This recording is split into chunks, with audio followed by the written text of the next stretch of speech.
ونصلي على رسوله الكريم أما بعد فأعوذ بالله من الشيطان الرجيم بسم الله الرحمن الرحيم رب اشرح لي صدري ويسر لي أمري واحلل عقدة من لساني يفقهوا قولي واجعل لي وزيرا من أهلي اللهم فقهنا في الدين اللهم أرنا الحق حقا وارزقنا اتباعه وأرنا الباطل باطلا وارزقنا اجتنابه ربنا لا تزغ قلوبنا بعد إذ هديتنا وهب لنا من لدنك رحمة إنك أنت الوهاب آمین رب العالمین۔ السلام علیکم ورحمۃ اللہ وبرکاتہ۔ کل ہم نے پارہ 12 کا سورہ ہود میں حضرت نوح علیہ السلام کا قصہ کمپلیٹ کیا تھا۔ آگے اس میں ہم آج باقی انبیاء کے قصے سنیں گے انشاءاللہ۔ اعوذ باللہ من الشیطان الرجیم بسم اللہ الرحمن الرحیم وإلی عاد اخاهم هودا قال یا قوم اعبدوا اللہ ما لکم من الہ غیرہ ان انتم الا مفترون۔ اور قوم عاد کی طرف ہم نے بھیجا ان کے بھائی ہود کو۔ آپ علیہ السلام سے کہا اے میری قوم کے لوگ، آپ علیہ السلام نے کہا اے میری قوم کے لوگوں، اللہ کی عبادت کرو، تمہارا کوئی معبود نہیں اللہ کے سوا۔ اس سلسلے میں تم محض جھوٹ گڑھتے ہو، یعنی کہ تم نے مختلف نام رکھے ہوئے معبودوں کے، ان کی کوئی حقیقت نہیں ہے، یہ صرف تمہارے گھڑے ہوئے ہیں۔ اے میری قوم کے لوگوں، میں تم سے کسی اجر کا طالب نہیں ہے میرا اجر مگر اسی کے ذمے جس نے مجھے پیدا فرمایا، تو کیا تم لوگ عقل سے کام نہیں لیتے؟ اے میری قوم کی لوگوں، اپنے پروردگار سے استغفار کرو، پھر اسی کی طرف رجوع کرو، شرک بت پرستی چھوڑ دو اور اللہ سے اپنے گناہ کی معافی مانگو۔ یرسل السماء علیکم مدرارا ویزدکم قوتا الی قوتکم ولا تتولوا مجرمین۔ وہ آسمان سے تم پر خوب پانی برسائے گا اور تمہاری موجودہ قوت میں مزید اضافہ کرے گا اور تم روگردانی نہ کرو مجرم بن کر۔ یعنی کہ استغفار کرنے سے کیا ہوگا کہ اللہ تعالیٰ کی رحمت آئے گی، بارش بھی اللہ کی رحمت ہوتی ہے نا، وہ آسمان سے پانی برسائے گا، رحمت ہوگی، تو رحمت جو ہے نا وہ استغفار کرنے سے آتی ہے۔ اور یہ جو بارش ہے یہ بتائی گئی، دوسری چیز قوت میں اضافہ کرے گا، انسان کی قوت میں، اس کی طاقت میں اضافہ ہوتا ہے استغفار کرنے سے، چاہے اس کا مال ہو، چاہے اس کی اولاد ہو، جس چیز سے اس کی قوت میں مضبوطی آنی ہوتی ہے نا، اور اس کے ایمان میں مضبوطی، اس میں ایمان میں قوت، یہ سب چیزیں ہیں، اس کے توکل میں قوت، یہ سب جو ہے وہ استغفار سے آتی ہے۔ اور اس کے ساتھ ساتھ ہمیں یہ بھی معلوم ہوتا ہے کہ جب بھی اللہ تعالیٰ کسی قوم کی طرف اپنا کوئی رسول پیغام کے ساتھ بھیجتے ہیں اور اس قوم کے لوگ جو ہے نا وہ اللہ کی رسول کی بات پر ایمان لے آتے ہیں، اس کے پیغام کو قبول کر لیتے ہیں، تو اللہ تعالیٰ ان پر اپنی نعمتوں کے دروازے کھول دیتا ہے، اور اگر وہ قبول نہیں کرتے تو اللہ ان کو تباہ و برباد کر دیتا ہے۔ قالوا یا ہود ما جئتنا ببینہ وما نحن بتارکی آلہتنا عن قولک وما نحن لک بمؤمنین۔ انہوں نے کہا اے ہود، تم ہمارے پاس کوئی سند لے کر نہیں آئے ہو، یعنی کہ تم جو دعویٰ کر رہے ہو کہ تم اللہ کے رسول ہو، پھر اس کا ثبوت تو ہے ہی نہیں، تمہارے پاس کوئی کھلی نشانی نہیں ہے، کوئی معجزہ نہیں ہے، اور ہم نہیں ہیں چھوڑنے والے اپنے معبودوں کو صرف تمہارے کہنے پر، اور ہم تمہاری بات ماننے والے نہیں ہیں، ہم تو یہی کہتے ہیں کہ تم پر ہمارے معبودوں میں سے کسی کی مار پڑی ہے۔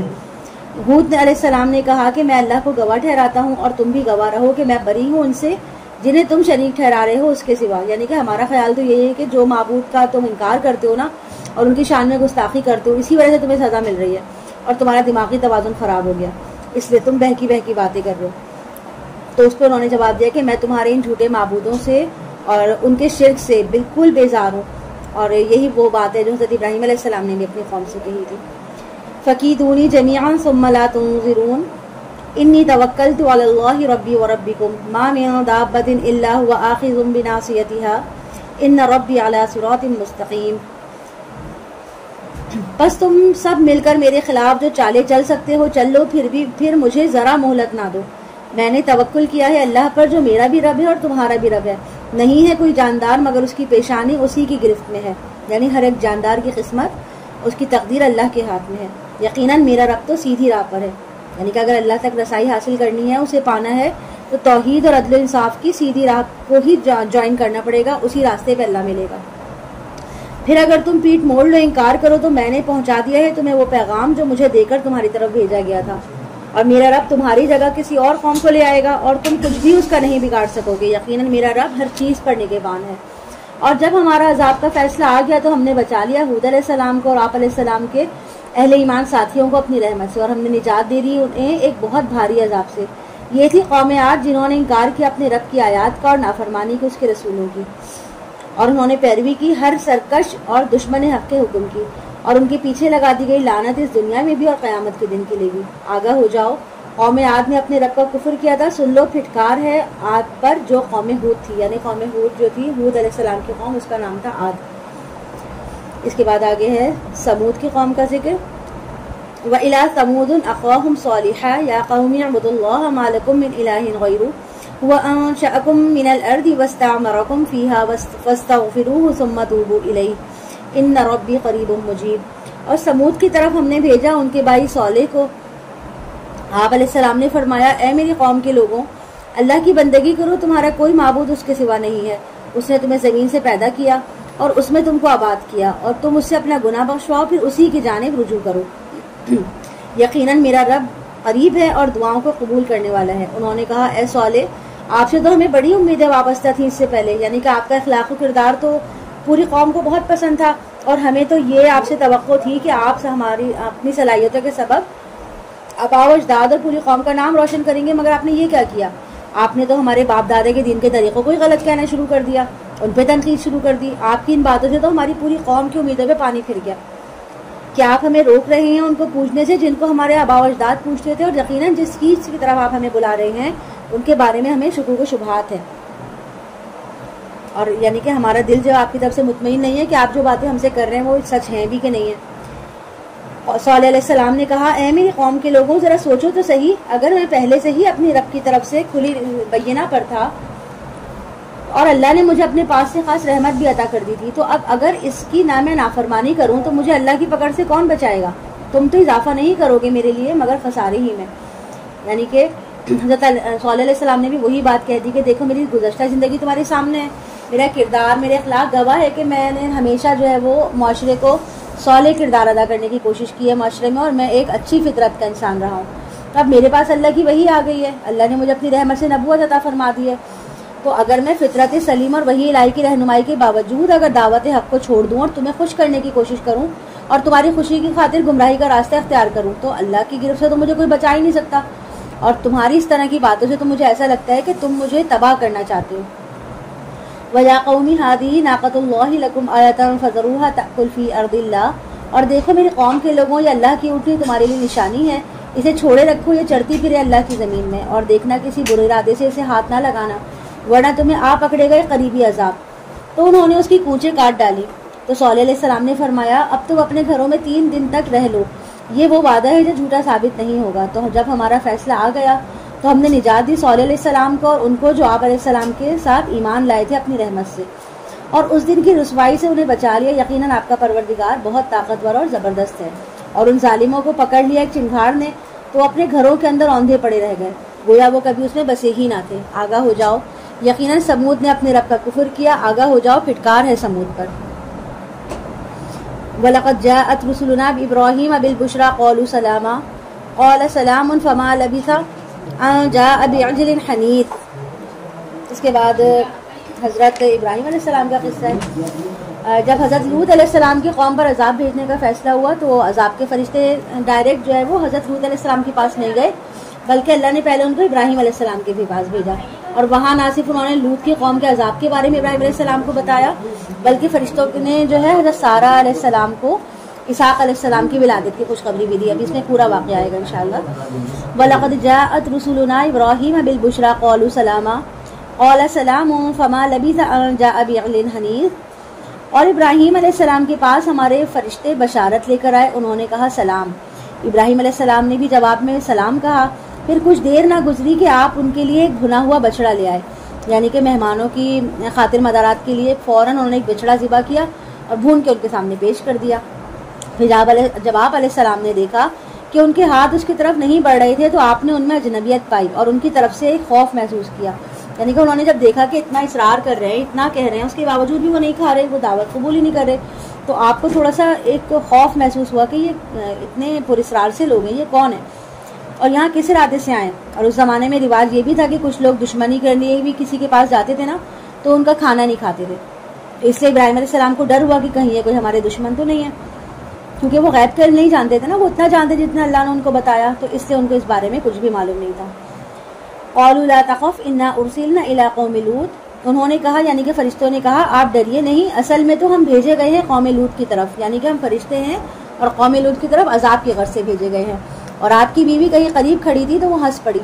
حضرت صالح علیہ السلام جو ہے وہ سامنے تو موجود نہیں تھی لیکن پردے کے پیچھے کھڑی تھی اور ساری بات سن رہی تھی، تو آپ شاید حضرت ابراہیم علیہ السلام کے خوف کی حالت کو دیکھ کے ہنس پڑی ہوں گی کہ میرے شوہر جو ہے فرشتوں سے خوف زدہ ہو گئے۔ بہرحال فبشرناها باسحاق ومن وراء اسحاق یعقوب، تو ہم نے اسے بشارت دی اسحاق علیہ السلام کی اور اسحاق علیہ السلام کے بعد یعقوب کی، یعنی کہ فرشتوں نے جب تو پتہ چل گیا تھا ان کو کہ پردے کے پیچھے حضرت سارہ کھڑی ہیں، تو انہوں نے وہیں سے آواز دے کے بتایا کہ حضرت سارہ علیہ السلام کو اسحاق علیہ السلام کی خوشخبری ہو، اور ساتھ ہی انہوں نے یعقوب علیہ السلام یعنی کہ ابراہیم علیہ السلام کے پوتے کی خبر بھی دے دی۔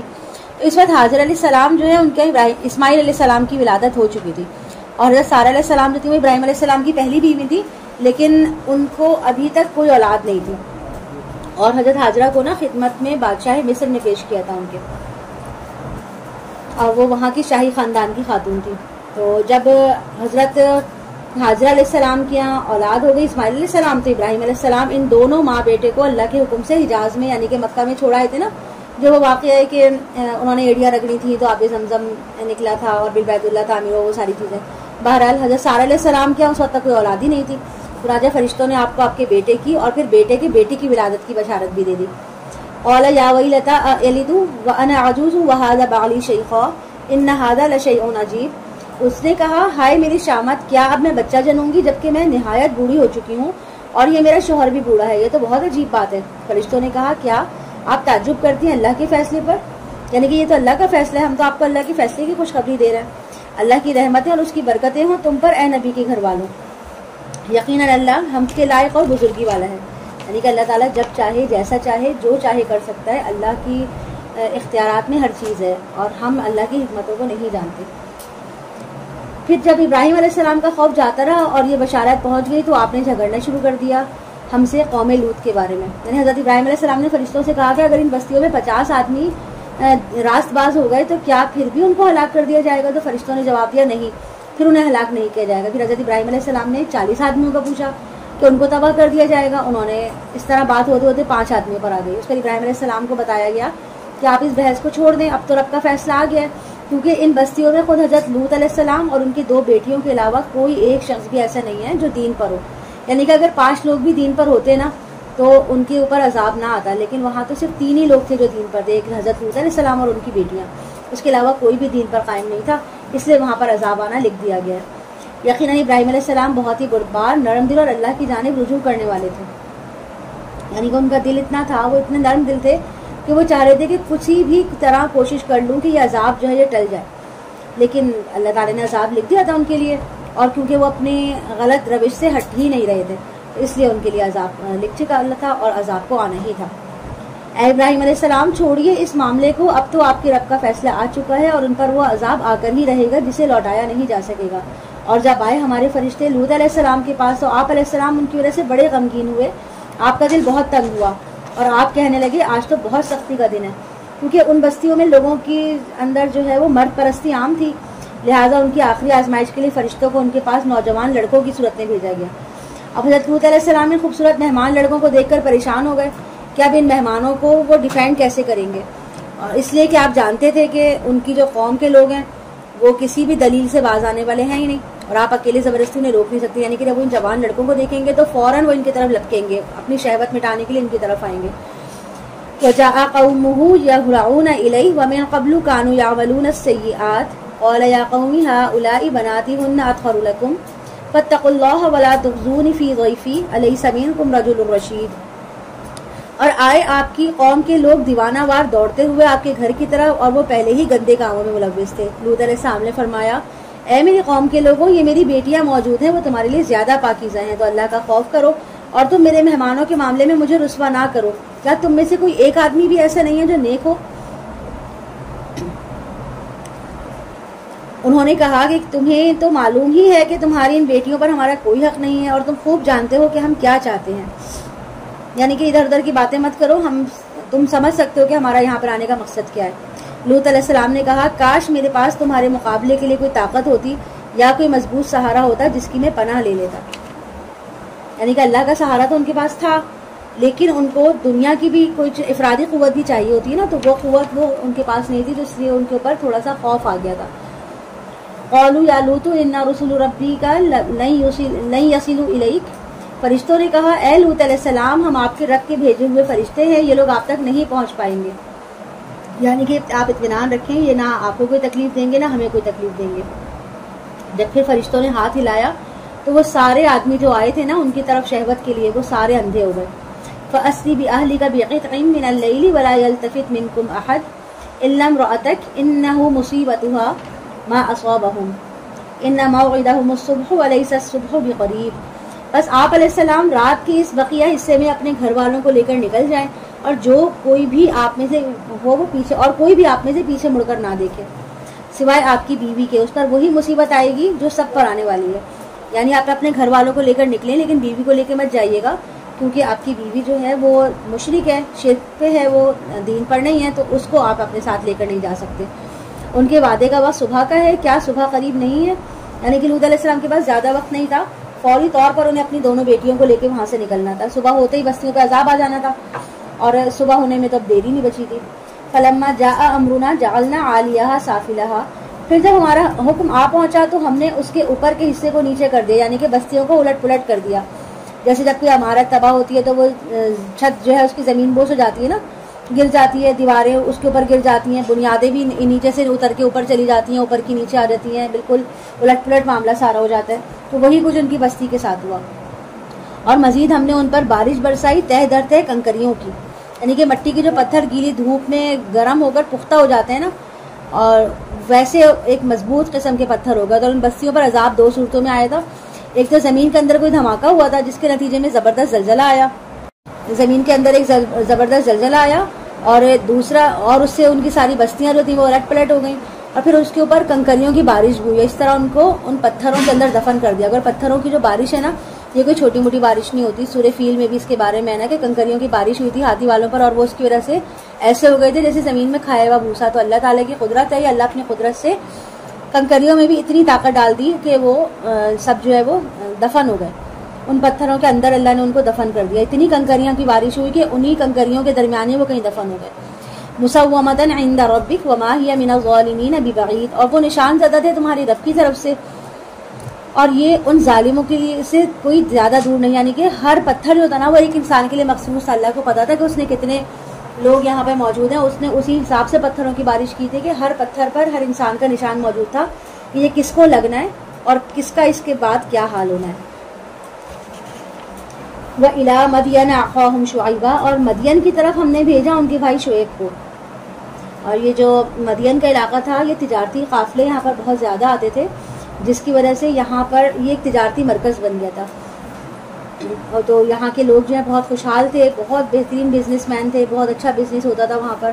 لیکن کیا تھا کہ ان کے اندر نا اتنا سب کچھ ہونے کے باوجود ایک کمی آ گئی تھی. وہ کیا تھی کہ وہ ناپ تول میں کمی کرتے تھے. اس کے علاوہ ڈاکے ڈالنا اور اسنیچنگ وغیرہ یہ سب جرائم بہت زیادہ تھے ان کے اندر. آپ علیہ السلام نے کہا اے میری قوم کے لوگوں، اللہ کی بندگی کرو، تمہارا کوئی معبود نہیں اس کے سوا، اور نہ کرو ناپ اور تول کو کم. میں تمہیں آسودہ حال دیکھتا ہوں، لیکن اگر تمہیں غلط کاریوں سے باز نہ آئے تو مجھے اندیشہ ہے کہ تم پر ایک ایسے دن کا عذاب آئے گا جو تمہیں گھیر لے گا. اور اے میری قوم کے لوگوں، پورا پورا دیا کرو پیمانہ اور تولو، اور عدل اور انصاف کے ساتھ، اور مت کم دیا کرو لوگوں کو ان کی چیزیں، اور نہ ہی تم زمین میں فساد مچاتے پھرو. اللہ کی عطا کردہ بچت ہی تمہارے لیے بہتر ہے اگر تم مومن ہو. لیکن میں تمہارے اوپر کوئی نگران نہیں ہوں، یعنی کہ میں تو سمجھا ہی سکتا ہوں، تلقین کر سکتا ہوں، اب تم مانو یا نہ مانو یہ تو تم پر ہے. اور انصاف کے ساتھ پورا پورا تولو، لوگوں کی جو چیزیں دو اس میں کمی نہ کرو، حق تلفی نہ کرو. حق تلفی اللہ تعالیٰ کو پسند نہیں ہے کہ کسی کے حق کو مارا جائے. اور اگر تم لوگ دیانتداری سے تجارت کرو تو اللہ تعالیٰ تمہیں منافع دیں گے، اسی پہ قناعت کرو، اور یہ دنیا اور آخرت کے لیے بہت بہتر ہوگا. قالوا یا شعیب اصلاتک تأمرک ان نترک ما یعبد آباؤنا، انہوں نے کہا اے شعیب کیا تمہاری نماز تمہیں اس بات کا حکم دیتی ہے کہ ہم چھوڑ دیں ان کو جن کو پوچھتے آئے ہیں ہمارے آباء و اجداد، یا تمہاری نماز یہ سکھاتی ہے کہ ہم اپنے اموال میں اپنی مرضی کے مطابق تصرف نہ کریں، یعنی کہ ہمارا جو مال ہے وہ ہماری ملکیت ہے، ہم جیسے چاہیں اس کو استعمال کریں، تمہیں اس سے کیا مسئلہ ہے. لیکن بات اصل یہ ہے کہ اسلام کی رو سے ہر چیز کا مالک اللہ تعالیٰ ہے. دنیا میں انسان کو اللہ تعالیٰ نے جتنا مال ساز و سامان دیا ہے وہ تو انسان کے پاس اللہ کی امانت ہے، اس کو اللہ کے حکم کے مطابق خرچ کرنا ہے. اور کسی انسان کو اجازت نہیں ہے کہ وہ اللہ کے دیے ہوئے مال کو غلط طریقے سے خرچ کرے، یعنی کہ نہ وہ حرام حلال کا خیال نہ کرے، اور جو ہے جو زکوٰۃ کی ادائیگی اس کے اوپر فرض ہے وہ نہ کرے. یہ ساری چیزیں اگر وہ نہیں کرے گا تو اس کی پکڑ ہونی ہے. اور یہ جو مال دولت ہے یہ تو چند دن کے لیے ہے، ورنہ حقیقتاً تو ہر شے کا مالک اللہ تعالیٰ ہے. لیکن انسان کا کیا ہوتا ہے کہ انسان کے پاس جہاں ذرا سے زیادہ مال آتا ہے وہ ہر چیز کا مالک خود کو سمجھنے لگتا ہے، اور عقل کل بھی خود کو سمجھنے لگتا ہے. اس کو لگتا ہے کہ یہ سارا مال میرے پاس جو کچھ بھی ہے یہ سب میری اپنے ہاتھوں کی کمائی ہے، اس کا کریڈٹ وہ خود کو دیتا ہے، اور ساتھ ساتھ وہ پھر اس میں فساد پھیلانے لگتا ہے، غلطیاں کرنے لگتا ہے، حرام حلال کی تمیز کو چھوڑ دیتا ہے، اترانے لگتا ہے اور غرور کرنے لگتا ہے. اس سب کی وجہ سے پھر وہ نقصان اٹھاتا ہے. انک لانت الحلیم الرشید، ہاں ایک تم ہی تو ہو جو بڑے باوقار اور نیک چلن ہو. یعنی کہ ان کی جو قوم تھی شعیب علیہ السلام کی قوم، تو یہ ان کی عزت نہیں کر رہی تھی یہ کہہ کے کہ تم بڑے باوقار نیک چلن ہو، بلکہ ان کے اوپر طنز کر رہی تھی. قال یا قوم ارأیتم ان کنت علی بینۃ من ربی، آپ علیہ السلام نے فرمایا اے میری قوم کے لوگوں ذرا سوچو اگر میں پہلے ہی اپنے رب کی طرف سے بینہ پر تھا، یعنی کہ میں پہلے بھی اخلاق میں اچھا تھا، شریف تھا، تو اب بھلا میں تمہارے ساتھ غلط بات کیسے کروں گا. ورزقنی منہ رزقا حسنا، اور اللہ نے اپنے پاس سے مجھے اچھا رزق بھی عطا کیا ہے، اور میں ہرگز نہیں چاہتا کہ جس چیز سے تم لوگوں کو منع کروں خود ہی وہی کام کروں. میں تو کچھ نہیں چاہتا سوائے اصلاح کے، جس قدر مجھے استطاعت ہے، اور میری توفیق تو اللہ ہی کی طرف سے ہے. میرا مقصد تمہاری اصلاح کرنا ہے، اور جو کچھ بھی میں کر رہا ہوں اللہ کی توفیق سے ہی کر رہا ہوں. اسی نے مجھے ہمت اور استقامت سے نوازا ہے، اسی پر میں نے توکل کیا اور اسی کی طرف میں رجوع کرتا ہوں. اور اے میری قوم کے لوگوں دیکھو میری دشمنی تمہیں اس انجام تک نہ لے جائے کہ تم پر بھی وہی عذاب آ جائے جیسا آیا تھا نوح علیہ السلام کی قوم پر، ہود علیہ السلام کی، اور صالح علیہ السلام کی قوم پر. اور قوم لوط تو تم سے زیادہ دور بھی نہیں ہے، یعنی کہ فوراً کچھ عرصہ پہلے ہی قوم لوط پر جو ہے وہ عذاب آیا تھا، تو اس کے بارے میں معلوم ہی ہے. وَاسْتَغْفِرُوا رَبَّكُمْ ثُمَّ تُوبُوا إِلَيْهِ إِنَّ رَبِّي رَحِيمٌ وَدُودٌ، اور استغفار کرو اپنے رب کی طرف اور پھر اس کی طرف رجوع کرو، یقیناً میرا رب رحیم بھی ہے اور محبت کرنے والا بھی ہے. انہوں نے کہا اے شعیب تم جو کچھ کہتے ہو اس میں سے اکثر باتیں ہماری سمجھ ہی نہیں آتی، اور ہم تو دیکھتے ہیں تمہارے اور اپنے درمیان ایک کمزور آدمی، اور اگر تمہارا خاندان ہوتا تو ہم تمہیں کبھی کا سنسار کر چکے ہوتے. اگر تمہارا خاندان نہ ہوتا تو ہم تمہیں کبھی کا سنسار کر چکے ہوتے، اور تم ہم پر غالب نہیں ہو. آپ علیہ السلام نے فرمایا اے میرے قوم کے لوگوں کیا میرا خاندان تم پر اللہ سے زیادہ بھاری ہے؟ یعنی کہ حقیقت میں تو میرا پشت پناہ اللہ ہے، تم اللہ سے نہیں ڈرتے تو میرے خاندان سے کیوں ڈرتے ہو؟ تمہارے نزدیک میرا خاندان کے اللہ سے زیادہ طاقتور ہے. وَاتَّخَذْتُمُوهُ وَرَاءَكُمْ ظِهْرِيًّا، اور اس اللہ کو تو تم نے اپنی پیٹھوں کے پیچھے ڈال دیا ہے، یعنی کہ اللہ کو بالکل بھلا دیا ہے. یعنی دنیا کے جھمیلوں میں اس قدر مگن ہو گئے ہو کہ تمہیں اللہ کا تصور ہی نہیں ہے، تمہارے ذہن میں تمہیں یاد ہی نہیں ہے کہ اللہ بھی کچھ ہے. تم نے سب کچھ جو ہے نا اپنے آپ کو سمجھ لیا. ان ربی بما تعملون محیط، یقیناً میرا رب تو اس سب کا احاطہ کیے ہوئے ہے جو کچھ تم کر رہے ہو. اور اے میری قوم کے لوگوں تم کرو جو کچھ کر سکتے ہو اپنی جگہ پر، میں بھی کر رہا ہوں اپنی جگہ پر جو میں کر سکتا ہوں. یعنی جو چالیں تمہیں چلنی ہے تم چلو، اور جو کوشش میں کر سکتا ہوں میں کروں گا، اور ہمیشہ تدبیر جو ہے وہ اللہ کی ہی کامیاب ہونی ہے. اور قریب تم جان لوگے کہ کس پر وہ عذاب آتا ہے جو اسے رسوا کر دے گا، اور کون ہے جو جھوٹا ہے. تم بھی انتظار کرو میں بھی تمہارے ساتھ انتظار کرنے والا ہوں. پھر جب ہمارا حکم آ گیا ہم نے اپنے رحمت سے نجات دے دی شعیب علیہ السلام کو اور ان لوگوں کو جو آپ پر ایمان لے کر آئے تھے، اور ظالموں کو پکڑ لیا ایک زبردست کڑک نے، تو وہ اپنے گھروں میں اوندھے پڑے رہ گئے جیسے کہ وہ کبھی ان میں آباد ہی نہ تھے. آگاہ ہو جاؤ پھٹکار ہے مدین پر جیسے کہ سمود پر پھٹکار ہوئی تھی.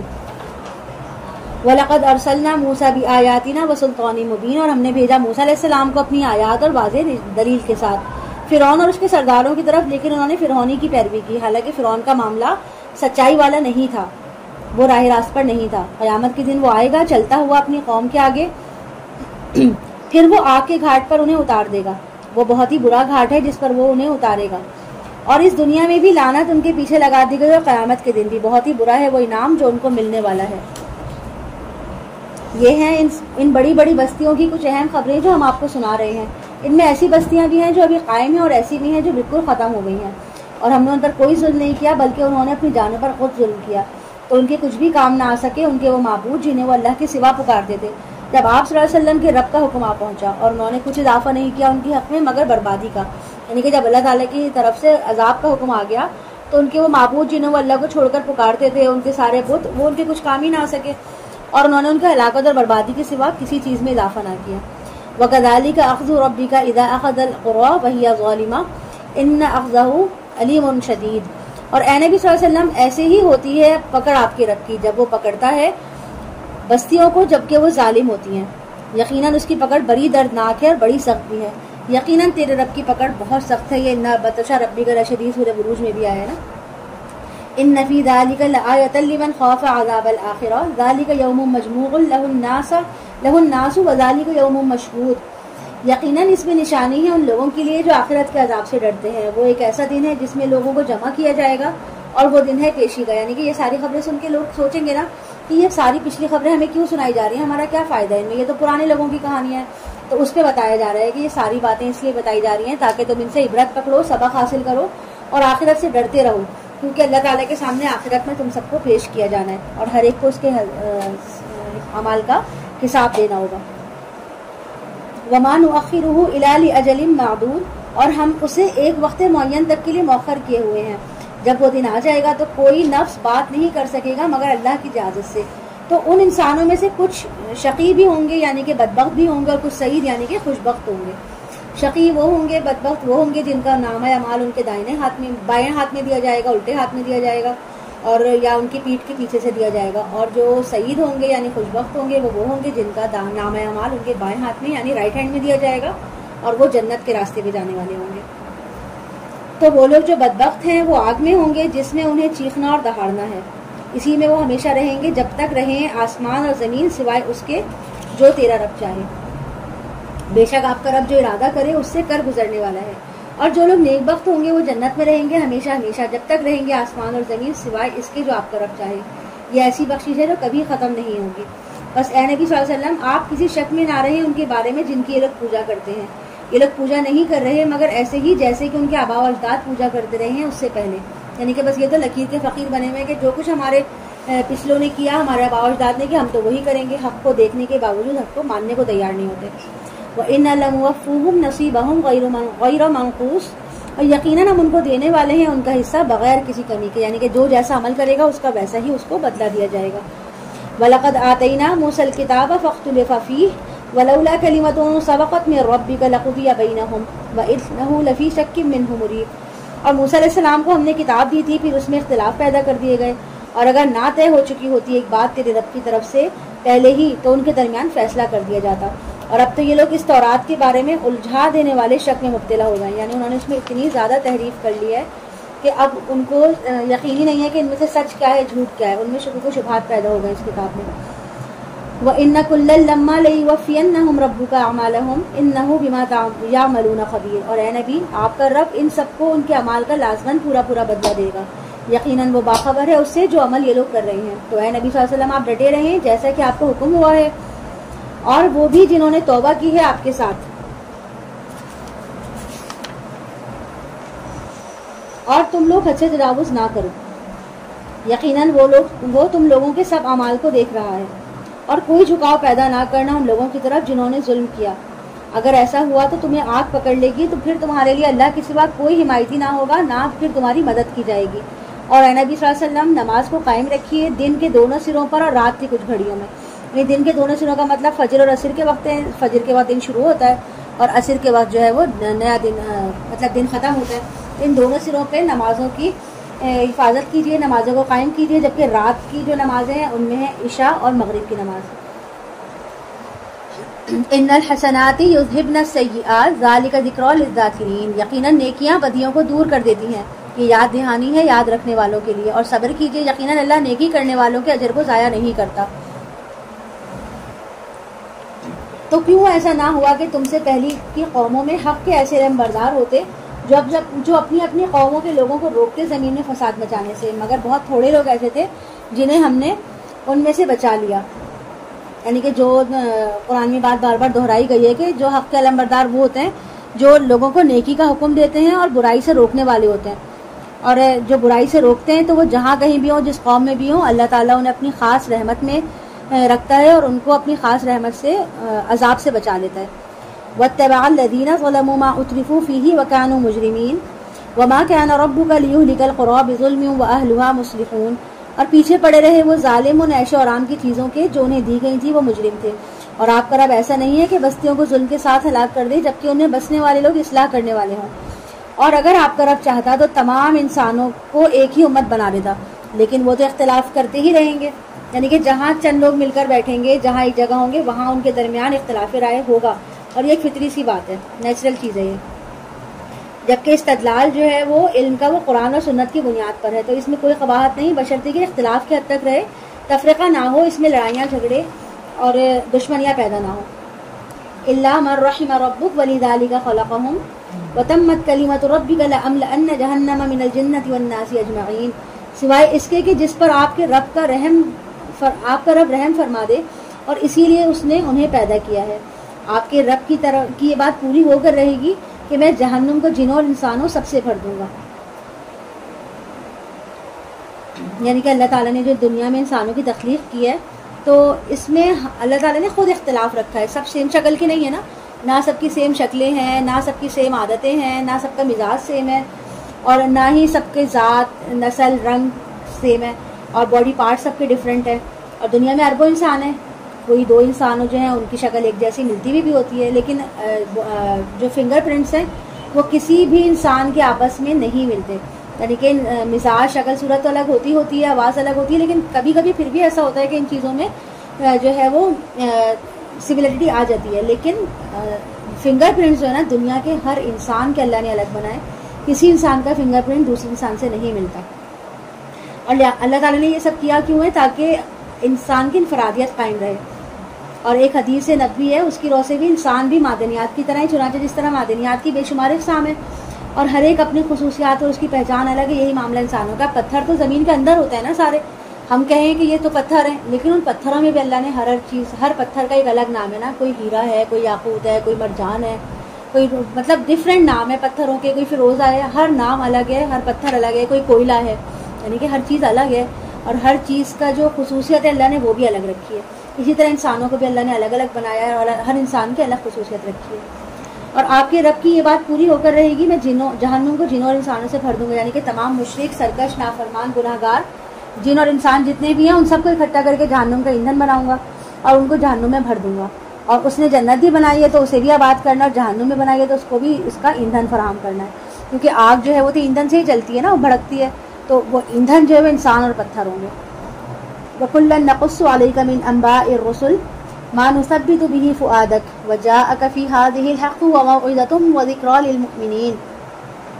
اور اے نبی صلی اللہ علیہ وسلم، ہم رسولوں کی خبروں میں سے ہر ایک آپ کو سنا رہے ہیں تاکہ مضبوط رکھیں ہم اس کے ساتھ آپ کے دل کو، اور اس میں آپ کے پاس حق آیا ہے، اور مومنین کے لیے اس میں نصیحت اور یاد دہانی ہے، یعنی کہ ان واقعات کو سن کر آپ اور آپ کے ساتھیوں کے دلوں میں اطمینان بڑھے اور استقامت میں اضافہ ہو کہ جو کچھ پریشانیاں ہم تکلیفیں اٹھا رہے ہیں دین کے راستے میں، یہ ساری تکلیفیں ہم سے پہلے انبیاء پر بھی آ چکی ہیں، وہ بھی یہ تکلیفیں اٹھا چکے ہیں، اور اللہ تعالیٰ نے حق اور باطل کو الگ الگ کر دیا، اور فتح جو ہے وہ ہمیشہ حق کی ہوئی ہے، تو آپ کی بھی فتح ہوگی، اور آپ کو کہیں پر بھی جو ہے وہ نقصان اٹھانا نہیں پڑے گا، غلبہ جو ہے وہ آپ کا ہی ہوگا۔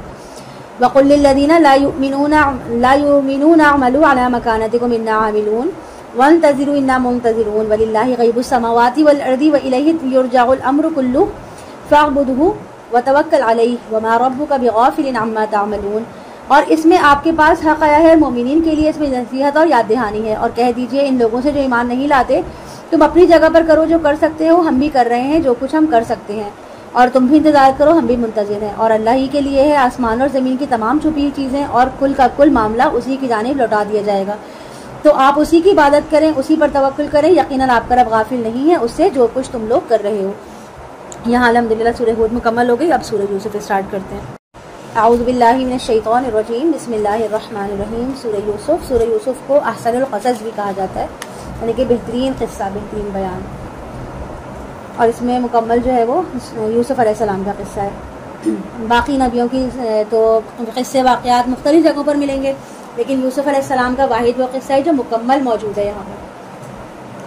بسم اللہ الرحمن الرحیم، الف لام را تلک آیات الکتاب المبین، انا انزلناہ قرآنا عربیا لعلکم تعقلون، نحن نقص علیک احسن القصص بما اوحینا الیک هذا القرآن وَإِن كُنتَ مِن قَبْلِهِ لَمِنَ الْغَافِلِينَ۔ الف لام را، یہ ایک روشن کتاب کی آیات ہیں، ہم نے اس کو نازل کیا ہے عربی قرآن بنا کر تاکہ تم لوگ اسے اچھی طرح سے سمجھ سکو، یعنی کہ یہ عربی قرآن بنا کر اس لیے کہ عربی زبان تھی نا محمد صلی اللہ علیہ وسلم کی، اور ان کی قوم کی تو اس لیے کہا جا رہا ہے کہ محمد صلی اللہ علیہ وسلم پہ جو یہ قرآن نازل کیا عربی میں تاکہ تمہیں سمجھنے میں کوئی شک و شبہ نہ ہو، تم آسانی سے اس کو سمجھ سکو۔ اے نبی صلی اللہ علیہ وسلم ہم آپ کو سنانے لگے ہیں بہترین بیان اس قرآن کے ساتھ جو ہم نے آپ صلی اللہ علیہ وسلم کی طرف وحی کیا ہے، اور یقیناً آپ اس سے پہلے سے ناواقف تھے، یعنی کہ قرآن میں اس وحی کی صورت میں آپ کو بتایا جا رہا ہے، آپ کو پہلے سے واقعہ معلوم نہیں تھا، یعنی کہ اس سے کیا پتہ چلا کہ نبی کو غیب کا علم نہیں ہوتا، اتنا ہی معلوم ہوتا ہے جتنا ان کو اللہ بتاتے ہیں۔ اذ قال یوسف لأبیہ، جب یوسف علیہ السلام اپنے والد یعقوب علیہ السلام سے کہا کہ اے والد یا ابا جان، میں نے خواب میں دیکھا ہے 11 ستاروں اور سورج اور چاند کو، میں نے ان کو دیکھا ہے کہ وہ مجھے سجدہ کر رہے ہیں۔ یعقوب علیہ السلام نے فرمایا اے میرے پیارے بیٹے، اپنا یہ خواب اپنے بھائیوں کے سامنے بیان نہ کرنا۔ یعقوب علیہ السلام کی جو بڑی بیوی تھی ان کے 10 بیٹے تھے، اور وہ سب کے سب اس وقت جوانی کی عمر پہ پہنچ چکے تھے، جبکہ آپ کے 2 بیٹے جو دوسری بیوی سے تھے وہ چھوٹے تھے، ان میں سے ایک کا نام یوسف تھا اور ایک کا بنیامین تھا، وہ آپ کی چھوٹی بیوی کے بچے تھے۔ اور اس میں یوسف علیہ السلام بڑے تھے اور بنیامین چھوٹے تھے، لیکن بڑے ہونے کے باوجود بھی ابھی وہ کم سے نہیں تھے، یعنی کہ بلوغت کی عمر کو نہیں پہنچے تھے، کم عمر تھے۔ جب انہوں نے اپنا خواب بتایا حضرت یعقوب علیہ السلام کو، تو یعقوب علیہ السلام نے سمجھ لیا کہ اس خواب میں جو یوسف علیہ السلام کے 11 بھائی اور ماں باپ کے بارے میں دکھایا گیا ہے وہ کوئی نہ کوئی اشارہ ہے، اور شاید اللہ تعالیٰ میرے بیٹے سے کوئی فضیلت جو ہے وہ اس پر ظاہر کرنے والا ہے، اس لیے انہوں نے کہا کہ اپنے اس خواب کے بارے میں اپنے بھائیوں کو مت بتانا۔ فَيَكِيدُ لَكَ كَيْدًا إِنَّ الشَّيْطَانَ لِلْإِنسَانِ عَدُوٌّ مُبِينٌ، ورنہ وہ تمہارے خلاف کوئی سازش کریں گے، یقیناً شیطان تو انسان کا کھلا دشمن ہے، یعنی کہ ممکن ہے کہ وہ لوگ خواب سن کر کوئی واضح اشارہ ان کو سمجھ میں آ جائے اور ان کے اندر کسی قسم کا کوئی گرج آ جائے گا، حسد کی آگ بھڑک جائے اور وہ تمہارے خلاف کوئی پلان کر لیں، کوئی سازش کر لیں اور تمہیں تکلیف پہنچانے کی کوشش کریں۔ اور شیطان جو ہے نا وہ انسان کا اتنا بڑا دشمن ہے کہ وہ کسی وقت بھی کسی کو کسی کے خلاف دشمنی پر اکسا سکتا ہے، کوئی بھی پٹی پڑھا سکتا ہے۔ وَكَذَلِكَ يَجْتَبِيكَ رَبُّكَ وَيُعَلِّمُكَ مِن تَأْوِيلِ الْأَحَادِيثِ وَيُتِمُّ نِعْمَتَهُ عَلَيْكَ وَعَلَى آلِ يَعْقُوبَ كَمَا أَتَمَّهَا عَلَى أَبَوَيْكَ مِن قَبْلُ إِبْرَاهِيمَ وَإِسْحَاقَ إِنَّ رَبَّكَ عَلِيمٌ حَكِيمٌ، اور اسی طرح تمہارا رب تمہیں منتخب کرے گا اور تمہیں سکھائے گا احادیث کا علم۔ یہ تعویل الاحادیث ہے، اس کے 2 معنی ہو سکتے ہیں، ایک تو یہ کہ خواب کی تعبیر اور دوسرے معاملہ فہمی اور دوربینی، یعنی دور کی باتوں کو جاننا، ان کی تہہ تک پہنچنا، حقیقت تک رسائی حاصل کرنا۔ یہ حکمت و علم جو ہے یہ اس کی تعلیم تمہیں اللہ دے گا، کیونکہ حضرت یعقوب علیہ السلام نے سمجھ لیا تھا کہ میرے بیٹوں میں سے جو یوسف علیہ السلام ہے اللہ نے شاید ان کو نبوت کے لیے چن لیا، کیونکہ وہ خود بھی ایک نبی تھے۔ اور اتمام فرمائے گا اپنی نعمت کا تجھ پر اور آل یعقوب پر، جس طرح اس نے اس سے پہلے اپنی نعمت کا اتمام فرمایا تیرے آبا و اجداد ابراہیم اور اسحاق پر، یقیناً تیرا رب جاننے والا اور حکمت والا ہے۔ لقد کان فی یوسف و اخوتہ آیۃ للسائلین، یقیناً یوسف علیہ السلام اور آپ کے بھائیوں کے قصے میں بہت سی نشانیاں ہیں پوچھنے والوں کے لیے، یعنی کہ قریش کے لوگ سوال کرتے تھے نا کہ جو ہے ان سب قصے میں ان سب کے لیے بہت نشانیاں ہیں، وہ سوال کرتے تھے کہ یہ موسیٰ علیہ السلام کون تھے، یوسف علیہ السلام کون تھے، یوسف علیہ السلام جو ہے وہ مصر کیسے پہنچے، ان کا خاندان مصر کیسے پہنچا، ان کو بادشاہت کیسے ملی، تو یہاں ان سارے سوالوں کے جواب دیے جا رہے ہیں۔ اذ قالوا ليوسف واخوه احب الى ابينا منا ونحن عصبة ان ابانا لفي ضلال مبين، جب انہوں نے کہا کہ یوسف اور اس کا بھائی ہمارے والد کو ہم سے زیادہ محبوب ہیں جبکہ ہم ایک طاقتور جماعت ہیں، یعنی کہ یوسف علیہ السلام کے بھائیوں نے کہا کہ ہم تو پورے 10 لوگ ہیں، سب کے سب جوان اور طاقتور ہیں اور خاندان کی شان و شوکت ہمارے دم سے، لیکن ہمارے والد ہمیں نظر انداز کر دیتے ہیں اور دونوں چھوٹے بیٹوں کو زیادہ اہمیت دیتے ہیں۔ تو اس میں سے جو ایک بھائی تھا اس نے کیا کہا، جو سب میں سب سے بڑا تھا اور جو ہے اس کے دل میں ذرا زیادہ سختی تھی، اس نے کہا کہ ایسا کرو کہ قتل کر دو یوسف کو یا اسے پھینکاؤ دور کے کسی علاقے میں تاکہ تمہارے والد کی ساری توجہ تمہاری طرف ہو جائے اور پھر اس کے بعد نیک بن جانا، یعنی کہ ان کے نفس اور ضمیر کی کشمکش کی طرف نظر آ رہی ہے کہ ان کا ضمیر ان کو ملامت تو کر رہا تھا کہ تم غلط کر رہے ہو، اپنے بھائی کو قتل کرنا چاہ دو، تمہاری سوچ درست نہیں ہے، لیکن انسان کا نفس اس کے ضمیر پہ غالب آ جاتا ہے نا، تو وہی چیز ان کے اوپر بھی آ گئی، جس طرح قابیل نے اپنے نفس کے بہکاوے میں آ کر جو اپنے بھائی کو قتل کر دیا تھا، اسی طرح ان لوگوں نے بھی ضمیر کی آواز کو دبا دیا اور آپس سے مشورہ کیا کہ چلو ایک دفعہ ایسا کرتے ہیں کہ ایک کڑوا گھونٹ پی لیتے ہیں اور اس کے بعد توبہ استغفار کر لیں گے، کفارہ ادا کر دیں گے تو ہمارے جرم کی تلافی ہو جائے گی اور باقی زندگی ہم پھر نیک بن کے گزار دیں گے۔ قال قائل منهم لا تقتلوا یوسف، کہا ان میں سے ایک کہنے والے نے کہ یوسف کو قتل مت کرو، اور ڈالا اسے کسی باولی کی تاقچے میں اٹھا لے جائے گا اسی کوئی قافلہ، یعنی کہ ان میں جو ذرا شریف و نفس تھا نا سب سے بڑا بھائی، اس نے ان کو یہ مشورہ دیا کہ اس کا نام یہودا تھا اور اسی کے نام پہ جو ہے یہودی نام نکلا ہے. اعوذ باللہ من الشیطان الرجیم.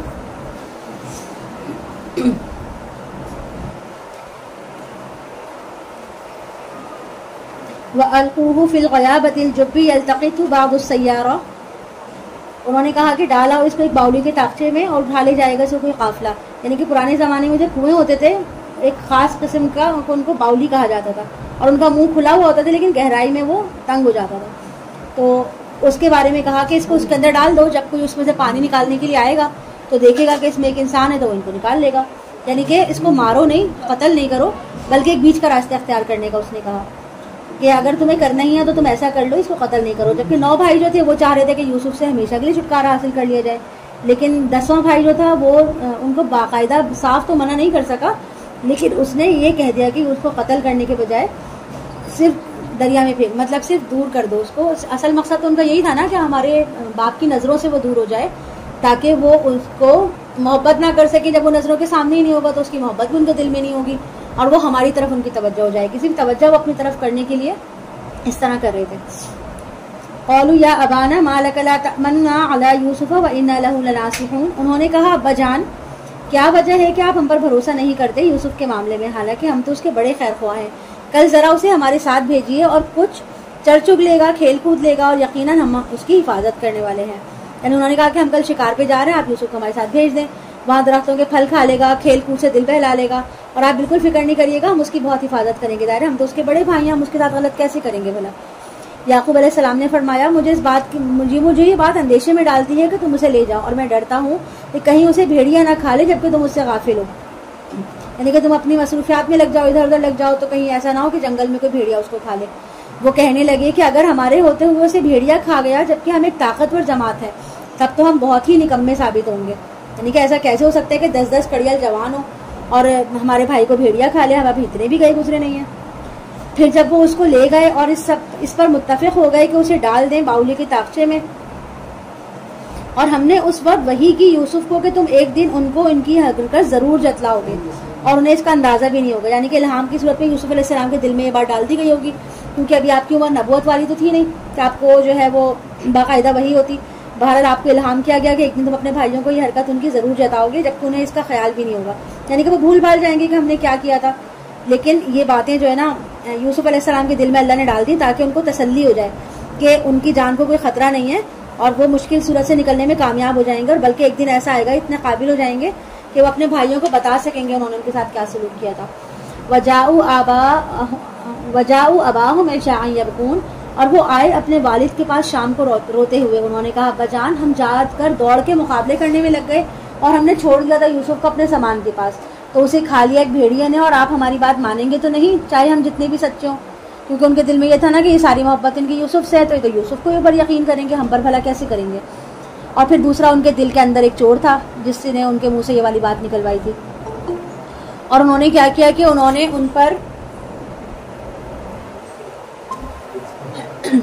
نے اس قمیص پر جھوٹ موٹ کا خون بھی لگا دیا. حضرت یعقوب علیہ السلام نے فرمایا واقعہ یوں نہیں بلکہ تمہارے نفس نے تمہارے لیے ایک بڑے کام کو آسان بنا دیا.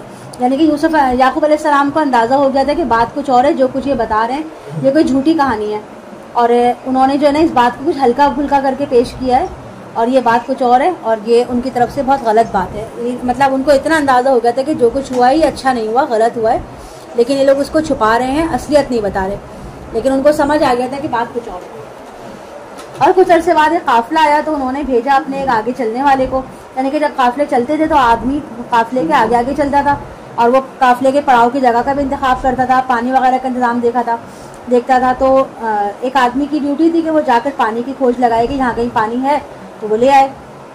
تو اس شخص نے جب وہ کنواں دیکھا تو وہ پانی نکالنے کی کوشش کرنے لگا, تو اس نے لٹکایا اپنا ڈول, اور جب ڈول اندر گیا تو یوسف علیہ السلام نے اس ڈول کو پکڑ لیا, اور جب اس نے وہ ڈھول بھاری ہو گیا اس کو سمجھا کہ اس میں پانی آ گیا, اس نے اس کو کھینچا تو اس کے ساتھ ساتھ یوسف علیہ السلام کو وہ باہر آنے لگے تو اس نے دیکھا تو وہ چیخ کو اٹھا, زور سے اس نے پکارا قال یا بشرا ھذا غلام واسروہ بضاعہ. وہ پکار اٹھا خوشخبری ہو یہ تو ایک لڑکا ہے, اور انہوں نے اسے چھپا لیا اپنی پونجی سمجھ کے. یعنی کہ انہوں نے سوچا کہ لڑکا تو بڑا خوبصورت ہے, ہم اس کی نیلامی کریں گے, ہمیں تو بہت پیسہ ملے گا. اور اللہ خوب جانتا ہے جو وہ کر رہے تھے. اور مصر پہنچ کر انہوں نے بیچ دیا اس کو بڑی تھوڑی سی قیمت پر چند درہم کے عوض, اور وہ تھے اس کے معاملے میں بہت قناعت پسند. یعنی کہ انہوں نے چھپایا تو یوسف علیہ السلام کو تجارت کا مال سمجھ کے تھا, مگر مصر پہنچ کر انہوں نے معمولی سی قیمت پہ اس کو فروخت کر دیا. اور جو ہے ان کو اتنی دلچسپی نہیں تھی, ان کو نہ ان کی اہمیت کا اندازہ تھا.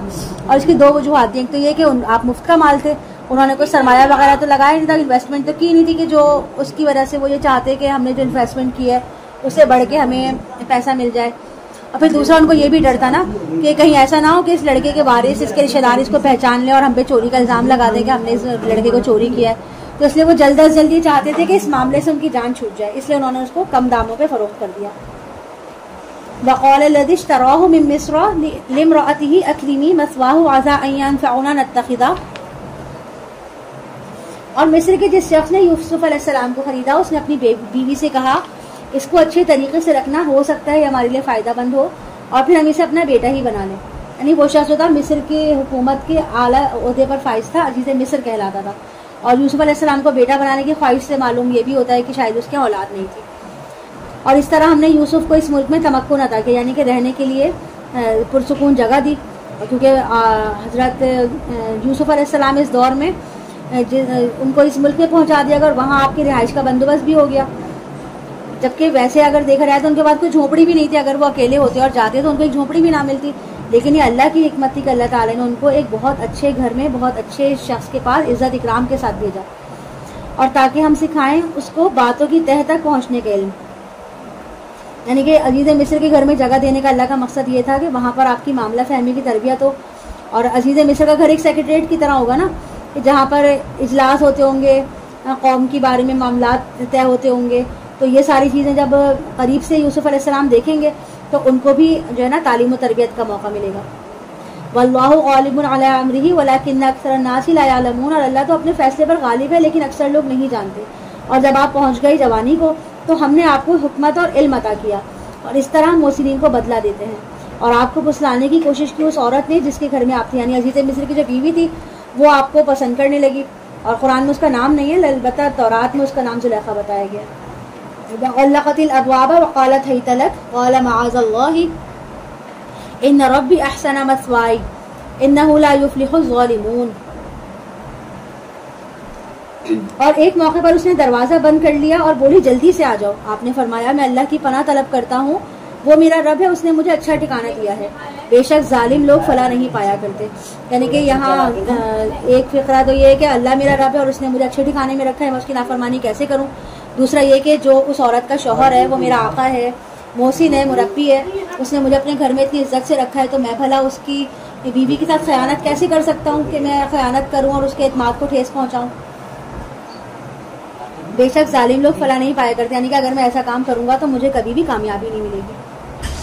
اور اس عورت نے ارادہ کیا آپ کا, اور آپ بھی ارادہ کر لیتے اس کا, اگر نہ دیکھ لیتے اپنے رب کی دلیل. یعنی کہ جب یوسف علیہ السلام جوان تھے تو انسان ہونے کے ناطے آپ کے دل میں بھی کوئی غلط خیال جنم لے سکتا تھا, مگر اللہ نے اس موقع پر آپ کی خصوصی مدد فرمائی اور آپ کو نشانی دکھائی کہ آپ کو کسی بھی منفی خیال سے محفوظ رکھا, کہ ایسا نہ ہو کہ آپ کے دل میں کوئی غلط کام کا خیال آ جائے. تو اللہ نے آپ کو روک لیا. کذالک لنصرف عنہ السوء والفحشاء, یہ اس لیے کہ ہم پھیر دیں اس سے برائی اور بے حیائی کو. یقیناً وہ ہمارے چنے ہوئے بندوں میں سے تھا. اور وہ دونوں آگے پیچھے دروازے کی طرف دوڑے. یعنی کہ جب یوسف علیہ السلام نے دیکھا تو اس عورت کی نیت خراب ہو رہی ہے, اس پر شیطانیت سوار ہو رہی ہے, تو آپ اس سے بچنے کے لیے دروازے کی طرف لپکے اور وہ آپ کے پیچھے بھاگی تاکہ وہ آپ کو قابو کر سکے. اور پھاڑ دی اس عورت نے آپ علیہ السلام کی قمیض پیچھے سے. آپ کو دوڑتے ہوئے دیکھ کر اس عورت نے جب پیچھے سے لپکی تو آپ کی قمیض اس کے ہاتھ میں آ گئی, اس نے وہ گھسیٹ لی, اس سے وہ پھٹ گئی. وَأَلْفَيَا سَيِّدَهَا لَدَى الْبَابِ قَالَتْ مَا جَزَاءُ مَنْ أَرَادَ بِأَهْلِكَ سُوءًا إِلَّا أَن يُسْجَنَ أَوْ عَذَابٌ أَلِيمٌ. اور پایا ان دونوں نے اس کے خاوند کو دروازے کے پیچھے. یعنی کہ جب اس عورت نے دروازہ کھولا وہ بھاگی, حضرت یوسف علیہ السلام بھاگے تو پیچھے سے وہ عورت بھی بھاگی ان کو پکڑنے کے لیے.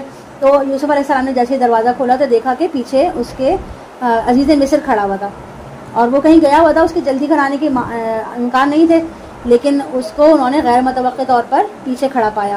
وہ فوراً بولی, یعنی کہ اس نے یہاں ان کو دیکھتے ہی پینترا بدل لیا, اور فوراً بولی کیا سزا ہونی چاہیے ایسے شخص کی جس نے ارادہ کیا تمہاری بیوی کے ساتھ برائی کا, سوائے اس کے کہ اسے جیل بھیج دیا جائے یا کوئی اور دردناک سزا دی جائے. یعنی کہ اسے جیسے شوہر کو دیکھا تو اپنے شوہر کی غیرت کو للکارنا شروع کر دیا کہ یہ مرد مجھ پہ زبردستی کر رہا ہے، میں نے بڑی مشکل سے خود کو بچایا ہے، اب آپ اس کو دیکھیں اور اس کے کوئی عبرتناک سزا دیں. یعنی کہ اس نے اپنے اوپر سے ان کی توجہ ہٹا کے اس کے اوپر ڈال دی، اپنا سارا الزام جو تھا ان پہ ڈال دیا. آپ علیہ السلام نے فرمایا اسی نے مجھے پھسلانا چاہا ہے، اور گواہی دی عورت کے خاندان والوں میں سے ایک گواہ نے، اگر تو اس کی قمیص پھٹی ہے سامنے سے تو یہ سچی ہے اور وہ جھوٹا ہے، اور اگر اس کی قمیص پھٹی ہے پیچھے سے تو یہ جھوٹی ہے اور وہ سچا ہے. یعنی کہ یہ حالت بہت نازک صورتحال اختیار کر چکی تھی، اور یوسف علیہ السلام اپنے دفاع میں کچھ بھی نہیں کہہ پا رہے تھے.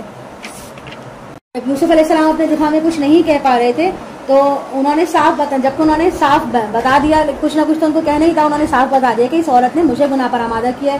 تو اس عورت کے رشتہ دار میں سے ایک شخص ذرا عقل مند تھا، وہ آ گیا اور اس نے کہا کہ ایسا کرو کہ دیکھنے کی کوشش کرو کہ اگر عورت نے جو دست درازی کی ہے نا تو اس کا مطلب ہے کہ وہ اپنے آپ کو بچا رہی تھی، تو ظاہر ہے حملہ مرد ہوا تو قمیض جو ہے وہ عورت کے سامنے سے پھٹی ہوگی، اور اگر یعنی کہ مرد کی قمیض ہے وہ سامنے سے پھٹی ہوگی، اور اگر پیچھے سے پھٹی ہے اس کا مطلب کیا ہوا کہ یہ کام جو ہے عورت نے کیا ہے، یعنی پیچھے سے اس عورت نے اس کو پکڑنے کی کوشش کی ہے.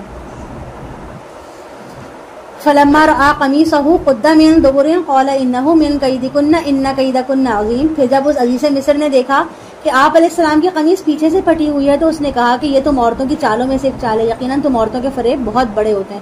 یعنی کہ وہاں کے لیے کوئی بہت بڑی بات نہیں تھی، کوئی عام انسان ہوتا کوئی دوسری جگہ تو وہ بہت واویلا مچا دیتا اس بات پہ کہ یہ عورت نے کیا کیا، لیکن وہاں شاید یہ عام سی بات ہوگی، اتنی یہ خرابیاں ہوں گی، اسی لیے شاید اس نے اس معاملے کو رفع دفع کرنے کی کوشش کی، یا پھر اس نے اپنے اقتدار کی بنیاد پر یہ سارے کام کیے ہوں گے. یوسف اعرض عن هذا واستغفری لذنبک انک کنت من الخاطئین. یوسف اس معاملے سے درگزر کرو، اور وہ اپنی بیوی سے مخاطب ہو کے بولا اور تم اپنے گناہ کی معافی مانگو، یقیناً قصوروار تم ہی ہو. اور شہر میں عورتوں نے اس واقعے کا ذکر کرتے ہوئے کہا عزیز کی بیوی تو اپنے غلام کو پھسلا رہی ہے، وہ اس کی محبت میں گرفتار ہو چکی ہے، یقیناً ہم دیکھتے ہیں کہ وہ بہت بھٹک گئی ہے. یعنی اپنے غلام کے ساتھ اس طرح کا معاملہ کر رہی ہے تو بہت ہی گھٹیا بات ہے. پھر جب اس نے سنی ان کی مکارانہ باتیں، یعنی کہ سارے شہر میں اس کے چرچے شروع ہو گئے، ایک افیئر جو ہے اسکینڈل بن گیا، ہر طرف سے ایسی تنزیہ باتیں سننے میں آنے لگی، تو اس نے بھی کیا کیا کہ اس نے جوابی کارروائی کا منصوبہ بنا لیا. اور اس نے کیا کیا، اس نے سارے لوگوں کو اپنے گھر پہ جمع کیا اور فیصلہ کیا کہ اب یہاں پہ وہ معاملہ کو صاف کرے گی. ارسلت الیہن واعتدت لہن متکا. اس نے دعوت دی ان سب کو اور اہتمام کیا ایک تکیہ دار مجلس کا، یعنی پرتکلف تقریب کا اہتمام کیا جہاں پہ مہمان عورتوں کو گاؤ تکیے لگا کے خوب عزت کے ساتھ بٹھایا گیا. اور ان میں سے ہر عورت کو اس نے ایک چھری دے دی، یعنی کہ کھانے کے پھل وغیرہ بھی ہوں گے نا، چنانچہ ہر مہمان عورت کے ہاتھ میں ایک چھری بھی رکھ دی. اور یوسف علیہ السلام سے کہا کہ اب تم ان کے سامنے آؤ. پھر جب انہوں نے یوسف علیہ السلام کو دیکھا تو بہت عظیم جانا، یعنی کہ حیران رہ گئیں، ششدر رہ گئیں، اور ان سب نے اپنے ہاتھ کاٹ لیے.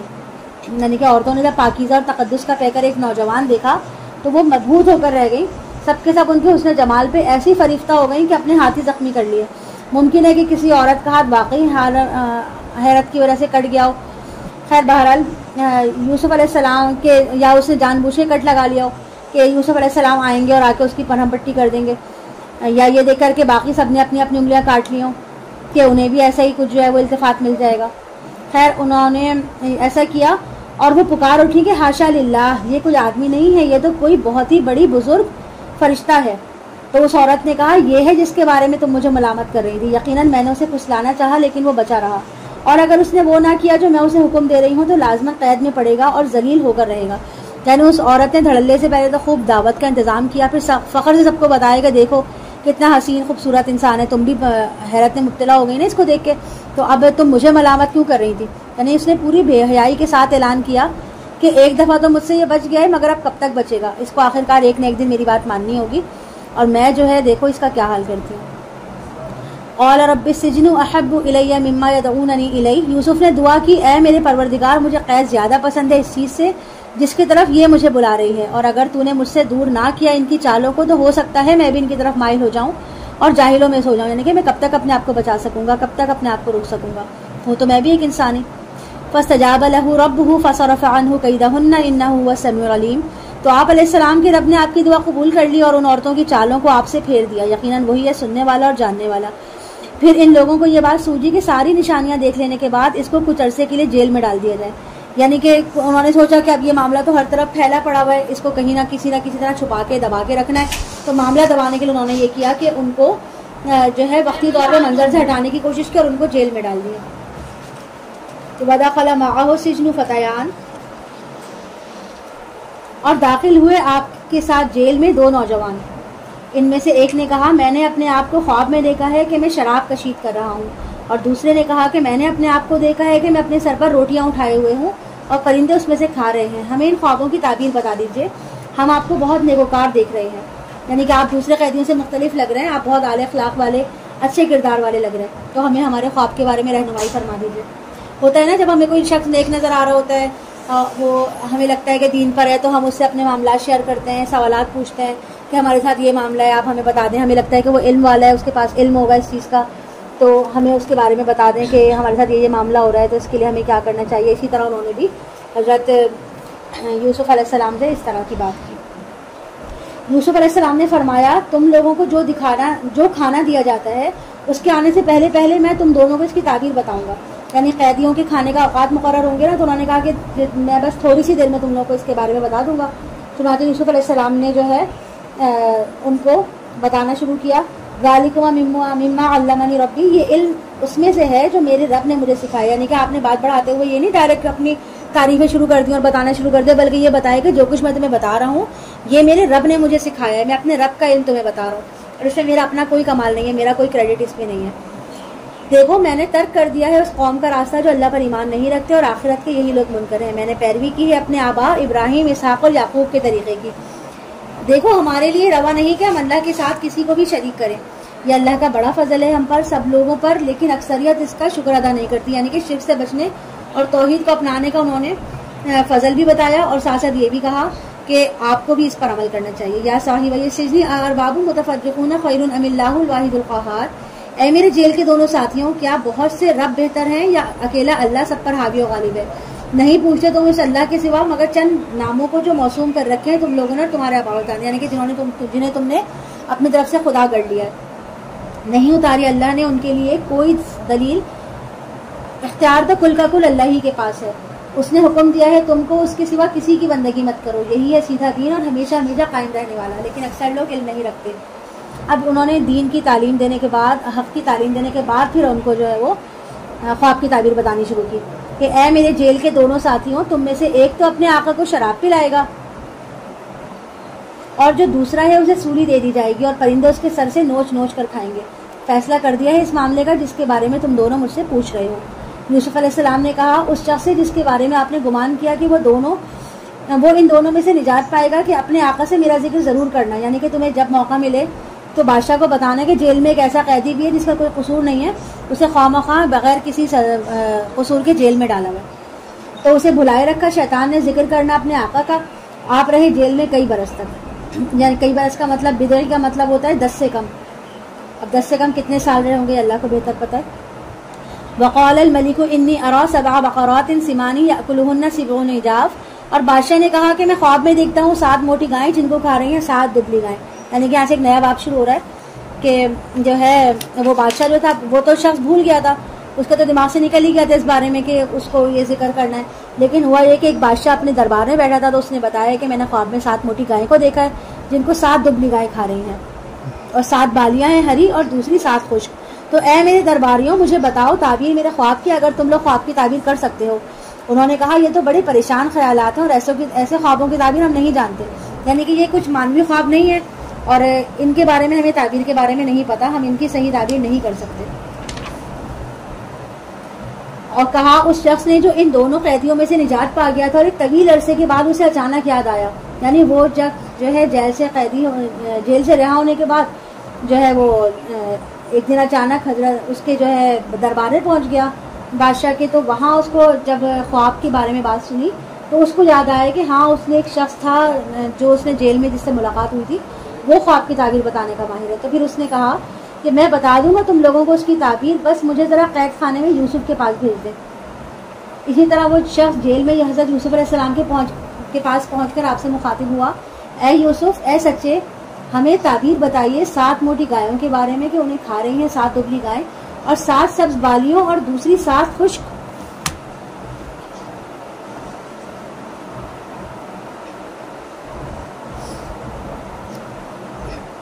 دوسری 7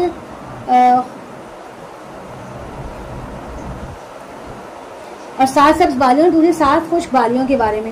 تاکہ میں واپس جاؤں تعبیر لے کر ان لوگوں کے پاس تاکہ انہیں بھی معلوم ہو جائے. یوسف علیہ السلام نے کہا تعبیر بتاتے ہوئے کہ فرمایا کہ تم 7 سال تک خوب زراعت کرو گے لگاتار, تو اس دوران میں جو فصل بھی تم کاٹو اسے رہنے دینا اس کی بالیوں ہی میں سوائے اس قلیل تعداد کے جو تم کھاؤ.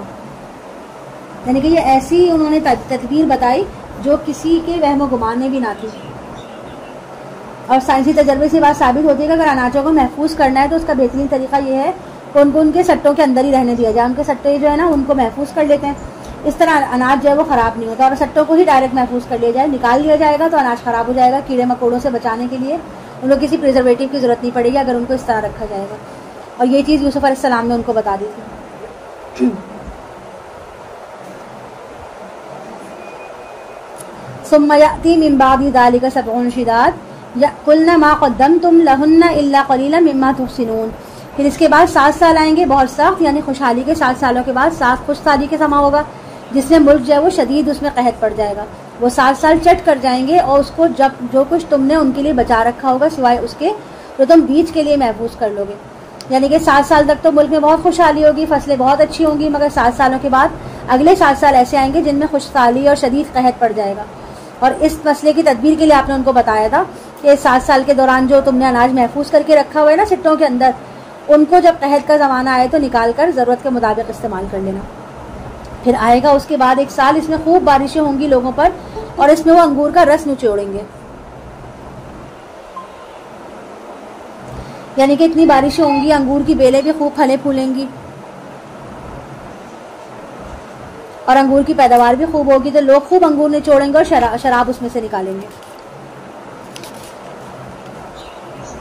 وقال الملك ائتوني به فلما جاءه الرسول قال ارجع الى ربك فاسأله ما بال النسوة اللاتي قطعن أيديهن إن ربي بكيدهن عليم. یہ سن کر بادشاہ نے کہا اس شخص کو میرے پاس لے آؤ. پھر جب آیا اس کے پاس ایلچی تو آپ علیہ السلام نے فرمایا تم واپس چلے جاؤ اپنے آقا کے پاس اور اس سے پوچھو کہ ان عورتوں کا کیا معاملہ تھا جنہوں نے اپنے ہاتھ کاٹ لیے تھے, یقیناً میرا رب ان چالوں سے خوب واقف ہے. یعنی کہ بادشاہ نے اپنے خواب کی تعبیر جب اتنی اعلیٰ سنی اور اتنی بہترین تدبیر سنی کہ اس خواب میں جو ان کو بتایا گیا معاملہ, تو اس سے بچنے کا, اس سے اوور کم کرنے کا کیا طریقہ ہوگا, جب ان کو یہ پتہ چلا تو بہت ہی امپریس ہوئے. اور انہوں نے کہا کہ ایسے ذہین فتین شخص کو جیل میں نہیں رکھنا چاہیے بلکہ اس کو تو بادشاہ کا مشیر بن جانا چاہیے جو ہر معاملے میں بادشاہ کو مشورہ دینے والا ہو. اور اس قیدی کو فوراً میرے پاس لے آؤ.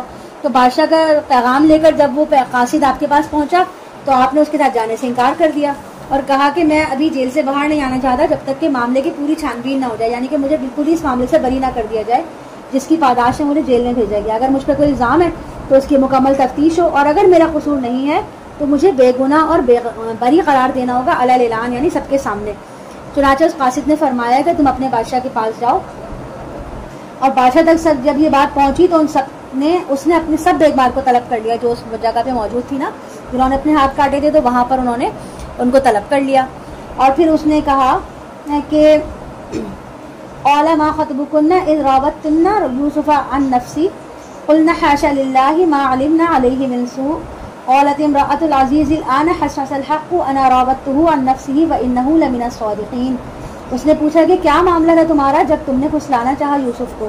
اس نے کہا کہ اللہ گواہ ہے ہمارے علم میں اس کے بارے میں کوئی بھی برائی نہیں تھی, یعنی جو کچھ اس وقت ہوا وہ سب ہماری طرف سے تھا. یوسف نے کبھی کوئی غلط کام نہیں کیا اور ہم نے اس کے اندر کبھی کوئی غلط بات محسوس نہیں کی.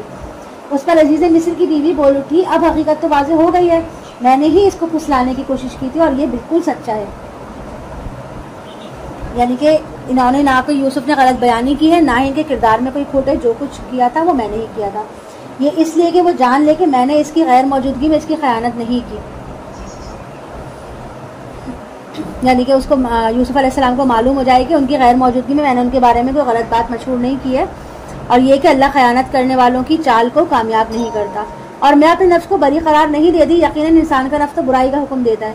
یعنی کہ اس نے سارا کا سارا الزام جو ہے وہ نفس پہ ڈال دیا کہ میرے نفس نے مجھے جو ہے وہ برا کام کرنے کا حکم دیا تھا اس لیے میں نے کیا تھا, سوائے اس کے جس پر میرا رب رحم فرمائے, یقیناً میرا رب بخشنے والا نہایت رحم کرنے والا ہے. یعنی کہ اس نے دیکھا کہ اتنا کچھ ہونے کے باوجود بھی سب کچھ کر کے بھی اس نے یوسف علیہ السلام کو تو نہیں اپنے معاملے میں اکسا سکی, تو اس نے کہا کہ اللہ کا ان پہ بڑا رحم ہے کہ اللہ نے ان کو جو ہے وہ چھوڑ دیا اور ان کی عزت پہ کوئی فرق نہیں پڑا.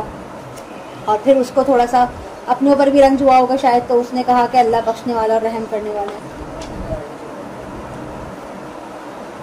قال الملك ائتوني به استخلصه لنفسي فلما كلمه قال انك اليوم لدينا مكين امين. اور بادشاہ نے اب فیصلہ کن انداز میں کہا کہ اس کو میرے پاس لے آؤ، میں اپنے مصاحب خاص اس کو بناؤں گا. تو جب بادشاہ نے آپ علیہ السلام سے بات چیت کی تو کہا کہ آج کے دن آپ ہمارے نزدیک بہت عزت والے اور معتبر انسان ہیں. آپ نے فرمایا مجھے ملک کے خزانہ پہ مقرر کر دیں، میں حفاظت کرنے والا بھی ہوں اور جاننے والا بھی ہوں. اور اس طرح ہم نے یوسف کو تمکن عطا کیا مصر کی زمین میں کہ وہ اس میں جہاں چاہیں اپنا ٹھکانہ بنا لیں. اب دوسرا مرحلہ جو تھا وہ یہ تھا کہ یوسف علیہ السلام کو جو پہلے مرحلے میں تو آپ ایک صحرائی ماحول سے آپ کو اٹھا کے اللہ تعالیٰ نے اعلیٰ ترین سوسائٹی میں پہنچا دیا تھا عزیز مصر کے گھر، جبکہ دوسرے مرحلے میں آپ کو کیا کیا کہ اس ملک کا ارباب اختیار جو تھا بادشاہ تھا اس کے پاس پہنچا دیا اور وہاں پر آپ کو ایک نہایت ممتاز مقام عطا کر دیا، جس کے بعد آپ پورے اختیار کے ساتھ جو ہے وہ عزیز کے عہدے پر متمکن ہو گئے. ہم اپنی رحمت سے نوازتے ہیں جس کو چاہتے ہیں اور ہم نیکوکاروں کا اجر ضائع نہیں کرتے، اور آخرت کا اجر تو بہت ہی بہتر ہے ان کے لیے جو ایمان لائے اور تقویٰ کی روش اختیار کریں. یعنی حضرت اب ہوا کیا کہ اس زمانے میں جس کی اب بات شروع ہو رہی ہے آگے، اس میں یہ ہوا کہ جب مصر میں بہتر فصلوں کے 7 سالہ دور گزر گئے، اس کے بعد قحط پڑ گیا. تو یوسف علیہ السلام کی تعبیر کے عین مطابق 7 سال تک مصر میں خوشحالی کا خوب دورہ رہا. فصلوں کی پیداوار بھی بہت زیادہ ہو گئی اور یوسف علیہ السلام نے جو باقاعدہ منصوبہ بندی کی تھی، اناج کے بڑے بڑے ذخیرے بھی جمع کر لیے تھے، تو پورا علاقہ جو تھا وہ قحط کی لپیٹ میں آ گیا. پورا علاقہ جو ہے وہ قحط کی لپیٹ میں آ گیا. اور اس کے بعد کیا ہوا، اس کے بعد پھر جو نظام حضرت یوسف علیہ السلام نے بتایا تھا اس کے مطابق جو ہے وہ لوگوں نے جب حکمت عملی اختیار کی تو یہ ہوا کہ پورے ملک میں تو قحط سالی تھی، لیکن جس علاقے میں یہ موجود تھے حضرت یوسف علیہ السلام، اس علاقے میں ایسا معاملہ نہیں ہوا جیسا تمام جگہ پہ ہوا. تو اس نظام کے تحت جو ہے ہر خاندان کو 1 سال کے لیے اس قدر غلہ دیا جاتا ہے جس قدر ایک اونٹ اٹھا سکتا ہے، اور اس کی اتنی قیمت وصول کی جاتی ہے کہ وہ لوگ آسانی سے اس کو ادا کر سکیں. تو اس حالت میں جو ہے فلسطین میں قحط کا سما تھا اور وہاں کے لوگ قافلوں کی صورت میں مصر کی طرف غلہ لینے کے لیے آتے تھے. ایسے ہی ایک قافلے میں حضرت یوسف علیہ السلام کے 10 بھائی بھی غلہ لینے مصر آ گئے، جبکہ آپ کا جو بھائی تھا ان کے ساتھ وہ نہیں تھا، یعنی کہ بنیامین. اس لیے کہ یعقوب علیہ السلام اپنے اس بیٹے کو کسی طرح بھی اپنے پاس سے بھیجنے کا وعدہ نہیں ہوتے تھے. وہ ایک دفعہ دیکھ چکے تھے نا کہ ایک بھائی کو بھیجا تھا تو اس کا کیا حال ہوا، تو ان کو ڈر تھا کہ کہیں اس کے ساتھ بھی ایسا کچھ نہ ہو جائے، تو اس لیے وہ ان کو اپنے بیٹوں کے ساتھ کہیں بھی نہیں بھیجتے تھے. وجاء اخوة یوسف فدخلوا علیہ فعرفهم وهم له منکرون. اور آئے یوسف علیہ السلام کے بھائی آپ علیہ السلام کے سامنے پیش ہوئے تو آپ نے انہیں پہچان لیا، مگر وہ آپ کو نہیں پہچانے جا رہے. جب انہوں نے ان کو کنویں میں ڈالا تھا اس وقت تو وہ چھوٹے سے تھے، الگ شکل ہوگی، اب بڑے ہونے کے بعد ان کی شکل بدل گئی ہے تو وہ اس لیے نہیں پہچان سکے. لیکن بھائی تو اس وقت میں بھی بڑے تھے، ان کی شکل تو نہیں بدلی ہوگی، تو یوسف علیہ السلام ان کو دیکھتے ہی پہچان گئے. اور ان کے وہم و گمان میں بھی نہیں تھا کہ عزیز مصر جو ہے جس کے دربار میں ان کی پیشی ہو رہی ہے وہ ان کا اپنا بھائی ہوگا. ان کے ذہن میں تو یہ تھا کہ ہم نے تو اس کو ڈال دیا تھا کنویں میں، تو ہو سکتا ہے کہ اب یہ پتہ نہیں زندہ ہو بھی کہ نہ ہو، کیا حال ہو اس کا. وَلَمَّا جَهَّزَهُمْ بِجَهَازِهِمْ قَالَ ائْتُونِي بِأَخٍ لَكُم مِّنْ أَبِيكُمْ. پھر جب آپ علیہ السلام نے ان کا سامان تیار کروا دیا تو فرمایا کہ آئندہ اپنے اس بھائی کو بھی میرے پاس لے آنا جو تمہارے والد سے تمہارا بھائی ہے. کیا تم دیکھتے ہو کہ میں پورا پیمانہ بھر کے دیتا ہوں اور بہترین مہمان نوازی کرنے والا ہوں. یعنی کہ انہوں نے کہا کہ جو ہے راشن جو ہے وہ اس طرح دیا جائے گا کہ ہمارا ایک بھائی اور ہے، اس کے گھر والے بھی ہیں اور ہمارے والد بھی ہیں، تو ایسا کرو کہ ان کا غلہ بھی ہمیں دے دو. تو اس پر انہوں نے کہا کہ جو ہے نا حقیقتاً تو ہم 10 بھائی ہیں، مگر ہمارا 11واں بھائی جو ہے وہ والد کی طرف سے سگا ہے، والدہ کی طرف سے سوتیلا، یعنی کہ والد ہمارے سب کے ایک ہی ہیں اور والدہ ہم سب کی الگ الگ ہیں. تو یوسف علیہ السلام نے سارا ماجرا سننے کے بعد فرمایا کہ بھائی اضافی غلہ جو تمہارے بھائی کا ہے وہ میں تمہیں نہیں دوں گا، میں تمہارے بھائی کے ہی ہاتھ میں دوں گا، اور جب تم نیکسٹ ٹائم آنا تو اس کو اپنے ساتھ لے کر آنا، تو میں اس کو ہاتھ میں دوں گا، تم لوگوں کو نہیں دوں گا. الا ترون انی اوفی الکیل وانا خیر المنزلین. کیا تم دیکھتے نہیں ہو کہ میں پورا پیمانہ بھر کے دیتا ہوں، بہترین مہمان نوازی کرنے والا ہوں. اگر تم اسے میرے پاس نہیں لے کر آؤ گے تو میں تمہارے پاس تمہیں اس کا کوئی غلہ نہیں دوں گا اور تم میرے قریب نہ پھٹکنا. انہوں نے کہا ہم اس کے بارے میں اس کے والد کو آمادہ کرنے کی کوشش کریں گے اور ہم یہ ضرور کر کے رہیں گے. یوسف علیہ السلام نے اپنے نوجوانوں سے کہا کہ ان کی پونجی بھی واپس ان کی کجاووں میں رکھ دو. یعنی کہ اس زمانے میں چیزوں کی بس چیزیں خریدی جاتی تھی نا، چنانچہ وہ لوگ اپنے ساتھ کچھ بھیڑ بکریوں کی اون وغیرہ اس مقصد کے لیے لائے تھے کہ وہ غلے کی قیمت کے طور پہ دے دیں گے، اور انہوں نے وہ چیزیں ان کو پیش کر دی. مگر حضرت یوسف علیہ السلام نے کیا کیا کہ اپنے ملازمین کو ہدایت کی کہ جو کچھ کجاووں میں ان کی گندم بھری جائے تو انہوں نے جو چیزیں تمہیں غلے کی قیمت کے طور پہ دی ہیں وہ بھی واپس ان کے کجاووں میں ڈال دو، تاکہ وہ پہچانیں ان کو جب لوٹیں اپنے اہل و عیال کی طرف، شاید اس طرح وہ دوبارہ آئیں. پھر جب وہ لوٹے اپنے والد کے پاس تو کہنے لگے ابا جان ہم سے ایک پیمانہ روک لیا گیا ہے، یعنی انہوں نے ہمارے بھائی چھوٹے بھائی کا حصہ ہمیں نہیں دیا، اور وہ جب ملے گا جب ہم ان کو وہاں لے کر جائیں گے، تو آئندہ ہمارے بھائی کو ہمارے ساتھ بھیجیے گا تاکہ ہم اس کے حصے کا بھی غلہ لے کر آئیں، ہم اس کی پوری حفاظت کریں گے۔ یعقوب علیہ السلام نے فرمایا کیا میں اس کے بارے میں اسی طرح تم پر اعتبار کر لوں جیسے میں نے اس کے بھائی یوسف کے بارے میں تم پر پہلے اعتبار کیا تھا؟ ویسے تو اللہ ہی بہترین محافظ ہے اور وہی تمام رحم کرنے والوں میں سب سے بڑھ کر رحم کرنے والا ہے۔ بس انہوں نے کھولا اپنا سامان تو انہوں نے دیکھا کہ ان کی پونجی انہیں لوٹا دی گئی ہے۔ وہ پکار اٹھے ابا جان ہمیں اور کیا چاہیے، یہ ہماری پونجی تو ہمیں لوٹا دی گئی ہے، اب ہم جائیں گے اور اپنے اہل و عیال کے لیے غلہ لائیں گے اور ہم اپنے بھائی کی حفاظت کریں گے اور ایک اونٹ کا بوجھ زیادہ لائیں گے، ایک اور اضافی بوجھ لانا تو اب بہت ہی آسان ہے۔ یعقوب علیہ السلام نے فرمایا میں اسے واپس ہرگز نہیں بھیجوں گا تمہارے ساتھ، یہاں تک کہ تم میرے سامنے پختہ قسم کھاؤ اللہ کی کہ تم لازماً اسے میرے پاس واپس لے کر آؤ گے، سوائے اس کے کہ تم سب کو گھیرے میں لے لیا جائے، یعنی کہ اگر کوئی مصیبت آئے تو تم سب پر آئے، اور وہاں سے اگر نکلنا مشکل ہو تو اور بات ہے، مگر عام حالات میں تم اس بھائی کو میرے پاس واپس لانا لازم ہے تمہارے لیے۔ پھر جب انہوں نے آپ علیہ السلام کو اپنا پختہ قول و قرار دے دیا تو یعقوب علیہ السلام نے فرمایا کہ جو کچھ ہم کر رہے ہیں اللہ اس پر جو کچھ ہم کہہ رہے ہیں اللہ اس پر نگہبان ہے۔ اور آپ علیہ السلام نے کہا اے میرے بیٹوں تم لوگ ایک دروازے سے شہر میں داخل نہ ہونا بلکہ مختلف دروازوں سے داخل ہونا، یعنی کہ حسد نظر وغیرہ سے بچنے کے لیے بہتر ہے کہ سب ایک جگہ سے نہ ہو، اتنے سارے بھائیوں کی اتنی اسٹرینتھ ایک ساتھ دیکھ کے لوگ ان پہ حسد بھی کر سکتے ہیں نا، تو اس لیے کہا کہ الگ الگ دروازے سے داخل ہونا تاکہ تم پر حسد نہ کی جائے، اور میں تم کو بچا نہیں سکتا اللہ کے فیصلے سے کچھ بھی، اختیار مطلق تو صرف اللہ ہی کا ہے، اسی پر میں نے توکل کیا ہے اور تمام توکل کرنے والوں کو اسی پہ توکل کرنا چاہیے۔ تو جب وہ داخل ہوئے جہاں سے انہیں حکم دیا تھا ان کے والد نے، وہ یعقوب بچانے والا نہیں تھا ان کو اللہ کے فیصلے سے کچھ بھی، سوائے اس کے کہ یعقوب کے دل میں ایک خیال تھا جو اس نے پورا کر دیا، یعنی کہ یعقوب علیہ السلام کے دل میں کھٹک تھی نا، تو اس کو دور کرنے کے لیے انہوں نے تدبیر اختیار کی کہ اپنے بیٹے کو ہدایت دی کہ ایک دروازے سے داخل ہونے کے بجائے مختلف دروازے سے داخل ہونا، لیکن آپ کی یہ تدبیر اللہ کے فیصلے پر سر انداز نہیں ہو سکتی تھی۔ یقیناً آپ صاحب علم تھے اس علم کے اعتبار سے جو آپ کو ہم نے سکھایا تھا، لیکن اکثر لوگ نہیں جانتے، یعنی کہ غیب کا علم نہیں تھا، اتنا ہی معلوم تھا جتنا اللہ نے ان کو سکھایا تھا۔ اور جب وہ آئے یوسف علیہ السلام کے پاس تو آپ نے اپنے بھائی کو اپنے پاس الگ بلایا اور اسے بتا دیا کہ میں تمہارا بھائی ہوں، یعنی کہ انہوں نے بتا دیا کہ میں تمہارا بھائی ہوں یوسف جو بچپن میں کھو گیا تھا، تو اب غمگین مت ہونا اس پر جو کچھ یہ لوگ کرتے رہے ہیں، یعنی کہ انہوں نے یوسف علیہ السلام کو تسلی دی کہ اللہ نے مجھے اعلیٰ مقام عطا کر دیا ہے اور ہمیں آپس سے ملا بھی دیا ہے، تو اب تمہیں ان بڑے بھائیوں کے رویے سے پریشان ہونے کی ضرورت نہیں ہے، اب ہمارے سختی کے دن جو ہے نا وہ ختم ہو گئے۔ پھر جب آپ نے ان کے لیے ان کا سامان تیار کرا دیا تو رکھ دیا پینے کا پیالہ اپنے بھائی کے سامان میں، یعنی کہ ایک خاص قسم کا ایک پیالہ تھا جو کہ سونے کا بنا ہوا تھا۔ پھر ایک پکارنے والے نے پکار لگائی کہ اے قافلے والوں تم لوگ چور ہو، یعنی کہ ہماری کوئی چیز چوری ہو گئی ہے اس لیے اب تم جاؤ نہیں، تم یہیں رک جاؤ۔ انہوں نے پوچھا ان کی طرف مڑ کر کہ آپ کی کیا چیز گم ہوئی ہے؟ انہوں نے کہا ہمیں بادشاہ کا جام زرعی نہیں مل رہا اور جو اسے لے آئے گا اسے ایک اونٹ کے بوجھ کے برابر غلہ زیادہ دیا جائے گا، میں اس کا ذمہ دار ہوں۔ انہوں نے کہا اللہ کی قسم آپ لوگ خوب جانتے ہیں کہ ہم زمین میں فساد مچانے نہیں آئے اور ہم چوری کرنے والے نہیں ہیں، یعنی کہ ہم تو بہت دور سے قحط کے مارے لوگ آئے ہیں غلہ لینے کے لیے، تو ہم کوئی چور ڈاکو تھوڑی، اگر ہمیں چوری ڈاکہ کرنا ہوتا تو ہم یہاں لینے تھوڑی آتے، ہم تو چوری ڈاکہ کر کے اپنی ضرورت پوری کر لیتے۔ انہوں نے شاہی ملازمین سے کہا پھر اس چور کی کیا سزا ہوگی اگر تم لوگ جھوٹے ہو، یعنی اگر تم لوگ جھوٹے نکلے اور تمہارے پاس سے یہ چوری کا سامان نکل آیا تو پھر کیا ہوگا؟ انہوں نے کہا اس کی سزا یہی ہے کہ جس کے سامان سے وہ جامع زرعی پایا جائے وہ خود ہی اس کا بدلہ ہوگا، ہم تو اسی طریقے سے ظالموں کو سزا دیا کرتے ہیں، یعنی کہ اگر وہ نکل آئے جام اس کے پاس سے تو آپ اس کو اپنے پاس رکھ لیجیے گا، اس کو اپنا غلام بنا لیجیے گا، اور شریعت ابراہیمی کی رو سے جو ہے نا چوری کی یہی سزا ہوا کرتی تھی۔ تو آپ علیہ السلام نے تلاشی شروع کی ان کے بوروں کی اپنے بھائی کے بورے سے پہلے، پھر آپ علیہ السلام نے نکال لیا وہ جام اپنے بھائی کے سامان سے، یعنی پہلے سارے بورے تلاش کیے پھر آخر میں اپنے بھائی کا بورا تلاش کیا۔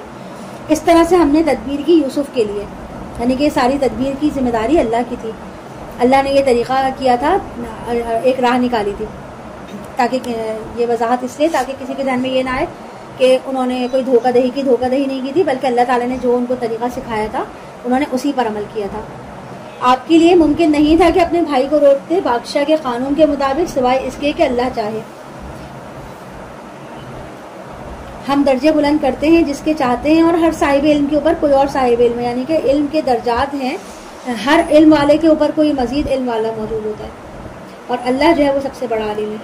قالوا ان یسرق فقد سرق اخ له من قبل، انہوں نے کہا اگر اس نے چوری کی ہے تو اس سے پہلے اس کا بھائی بھی چوری کر چکا ہے۔ اس کو چھپائے رکھا یوسف نے اپنے دل میں اور ان پر ظاہر ہونے نہیں دیا۔ آپ نے دل ہی دل میں کہا کہ تم بجائے خود بہت برے لوگ ہو، جو کچھ تم بیان کر رہے ہو اللہ اس سے خوب واقف ہے. یعنی کہ انہوں نے اتنی ہلکے پن کا مظاہرہ کیا کہ انہوں نے فوراً کہا کہ یہ جو بنیامین نے چوری کی ہے نا تو اس سے کوئی بعید نہیں ہے، کیونکہ ایک زمانے میں اس کا بھائی یوسف بھی ایسی حرکتیں کرتا تھا.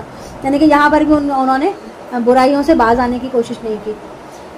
انہوں نے آپ پر بھی چوری کا بے بنیاد الزام لگا دیا، مگر آپ نے کمال حکمت اور صبر سے اسے برداشت کیا اور کسی قسم کا کوئی ریئیکشن نہیں لیا. جبکہ وہ اتنے اونچے عہدے پر تھے، چاہتے تو فوراً بدلہ لے سکتے تھے، سخت سزا دے سکتے تھے، لیکن انہوں نے یہاں پر بھی صبر کا مظاہرہ کیا. وہ کہنے لگے اے عزیز صاحب اقتدار، اس کا والد جو ہے وہ بہت بوڑھا ہے، تو آپ اس کی جگہ ہم میں سے کسی ایک کو رکھ لیں، ہم دیکھ رہے ہیں آپ بہت ہی نیک انسان ہیں. یعنی کہ ان کو یہ تھا نا کہ باپ کا اعتماد تو وہ پہلے ہی کھو چکے ہیں، اور اب اللہ کے نام پہ عہد لے کے وہ بنیامین کو لائیں. اب انہیں خیال آ رہا تھا کہ وہ اس کو یہاں پہ چھوڑ جائیں گے تو والد کو کیا منہ دکھائیں گے. چنانچہ وہ ان کے آگے گر گرانے لگے، بنا سماجت کرنے لگے کہ آپ بڑے نیک انسان ہیں، آپ اس کی جگہ ہم میں سے کسی کو رکھ لیں، اس کو جانے دیں. اس پر یوسف علیہ السلام نے فرمایا کہ معاذ اللہ کی پناہ اس بات سے کہ ہم پکڑ لیں کسی اور کو اس شخص کے بجائے جس کے پاس سے ہم نے اپنا مال برآمد کیا ہے. یقیناً اس صورت میں تو ہم ظالم ہوں گے. پھر جب یوسف علیہ السلام سے مایوس ہو گئے وہ تو علیحدگی میں جا کر مشورے کرنے لگے. ان کے بڑے نے کہا کیا تمہیں معلوم نہیں کہ تمہارے والد نے تم سے اللہ کے نام پر پختہ عہد لیا ہوا ہے، اور کیا تم نہیں جانتے جو زیادتی سے پہلے تم نے یوسف کے معاملے میں کی تھی. اب میں تو اس سرزمین سے نہیں ہلوں گا یہاں تک کہ میرے والد خود مجھے اجازت دیں. یعنی کہ تم اپنے والد سے پیاس جاؤ، جا کے سارا واقعہ بتاؤ، اگر وہ مطمئن ہو کر مجھے اجازت دیں گے تبھی میں واپس جاؤں گا، ورنہ میں ادھر ہی رہوں گا، یا پھر اللہ ہی میرے بارے میں کوئی فیصلہ کر دے.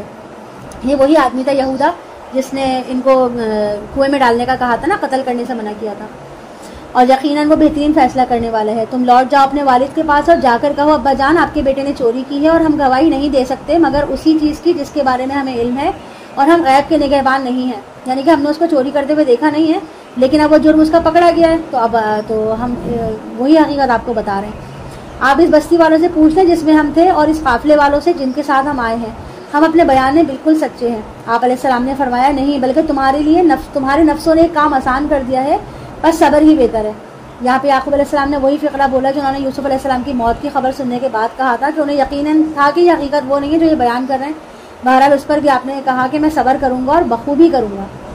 ہو سکتا ہے اللہ ان سب کو لے آئے میرے پاس، یقیناً وہ سب کچھ سننے والا اور سب کچھ جاننے والا ہے. اب یعقوب علیہ السلام کے لیے ایک بیٹے کا غمی کا کم تھا کہ دوسرے بیٹے کی مصیبت میں گرفتار ہونے کی ان کو خبر مل گئی، اور پھر تیسرا بیٹا جو تھا وہ بھی واپس نہیں آیا، اس نے انکار کر دیا. مگر پھر بھی آپ نے کیا کیا کہ صبر کا دامن ہاتھ سے نہ چھوڑا. اور صبر کس پہ کیا؟ اللہ تعالیٰ کے بھروسے پر، اسی کی رحمت کی امید پر. اور آپ علیہ السلام نے ان سے رخ پھیر لیا اور کہنے لگے ہائے افسوس یوسف پر، اور رونا شروع کر دیا. اور صدمے سے آپ کی آنکھیں سفید پڑ گئی تھی کیونکہ آپ غم کو اندر ہی اندر پیتے تھے. یعنی کہ ان کو اپنے بیٹے یوسف علیہ السلام سے بہت محبت تھی، اور ان کی محبت میں روتے رہتے تھے، جس کی وجہ سے ان کی آنکھوں کی بینائی چلی گئی تھی. اور اتنے سال جو تھے مسلسل قلب میں مبتلا رہے تھے. اب جب بنیامین کی جدائی سنی تو نئی شدت سے ان کے اوپر دوبارہ سے وہ غم جو ہے وہ تازہ ہو گیا. انہوں نے کہا ابا جان اللہ کی قسم آپ تو یوسف ہی کو یاد کرتے رہیں گے یہاں تک کہ آپ یا تو اس صدمے میں گھل جائیں گے یا فوت ہو جائیں گے. یعقوب علیہ السلام نے فرمایا میں اپنی پریشانی اور اپنے غم کی فریاد اللہ ہی سے کرتا ہوں. یعنی کہ میں نے تم لوگوں سے کچھ نہیں کہا، میں نے تمہیں کوئی لان تان نہیں کی، کوئی سوال جواب تم سے نہیں کیا. میں تو اپنے ہر مسئلے کا جو تکلیف ہے وہ صرف اللہ کے سامنے اس کی پریشانی ظاہر کرتا ہوں. وَعَلَمُوا مِنَ اللَّهِ مَا لَا تَعْلَمُونَ، اور میں اللہ کی طرف سے وہ کچھ جانتا ہوں جو تم لوگ نہیں جانتے. یعنی کہ اللہ کے دیے ہوئے علم کے مطابق میں جانتا ہوں کہ یوسف جو ہے وہ زندہ ہے، فوت نہیں ہوا ہے. اے میرے بیٹوں جاؤ تلاش کرو یوسف کو بھی، اس کے بھائی کو بھی، اور اللہ کی رحمت سے مایوس نہ ہونا. یقیناً اللہ کی رحمت سے مایوس تو بس کافر ہی ہوتے ہیں. پھر جب وہ لوگ یوسف علیہ السلام کے پاس پہنچے، انہوں نے کہا اے عزیز مصر، ہم پر اور ہمارے اہل و عیال پر بڑی سختی آ گئی ہے، اور ہم بہت حقیر سی پونجی لے کر آئے ہیں، لیکن اس کے باوجود آپ ہمارے پیمانے پورے بھر دیجئے اور ہمیں خیرات بھی دیجئے. یقیناً اللہ صدقہ کرنے والوں کو اجر دیتا ہے. تو جب حضرت یوسف علیہ السلام نے ساری صورتحال سنی تو بڑا ان کے دل کو دکھ ہوا، بڑا رنج ہوا، کیونکہ وہ نرم دل تھے نا. تو ان سے مزید برداشت نہ ہوا اور انہوں نے اپنے بارے میں جو ہے ان کو صحیح بات بتانے کا فیصلہ کر لیا.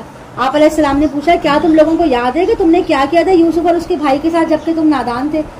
یعنی کہ انہوں نے یہ نہیں کہا کہ تم نے میرے ساتھ یہ کیا وہ کیا، انہوں نے یہاں پر بھی اپنے بھائیوں کو یہی کہا کہ تم نادان تھے، یعنی کہ تمہیں عقل سمجھ نہیں تھی نا.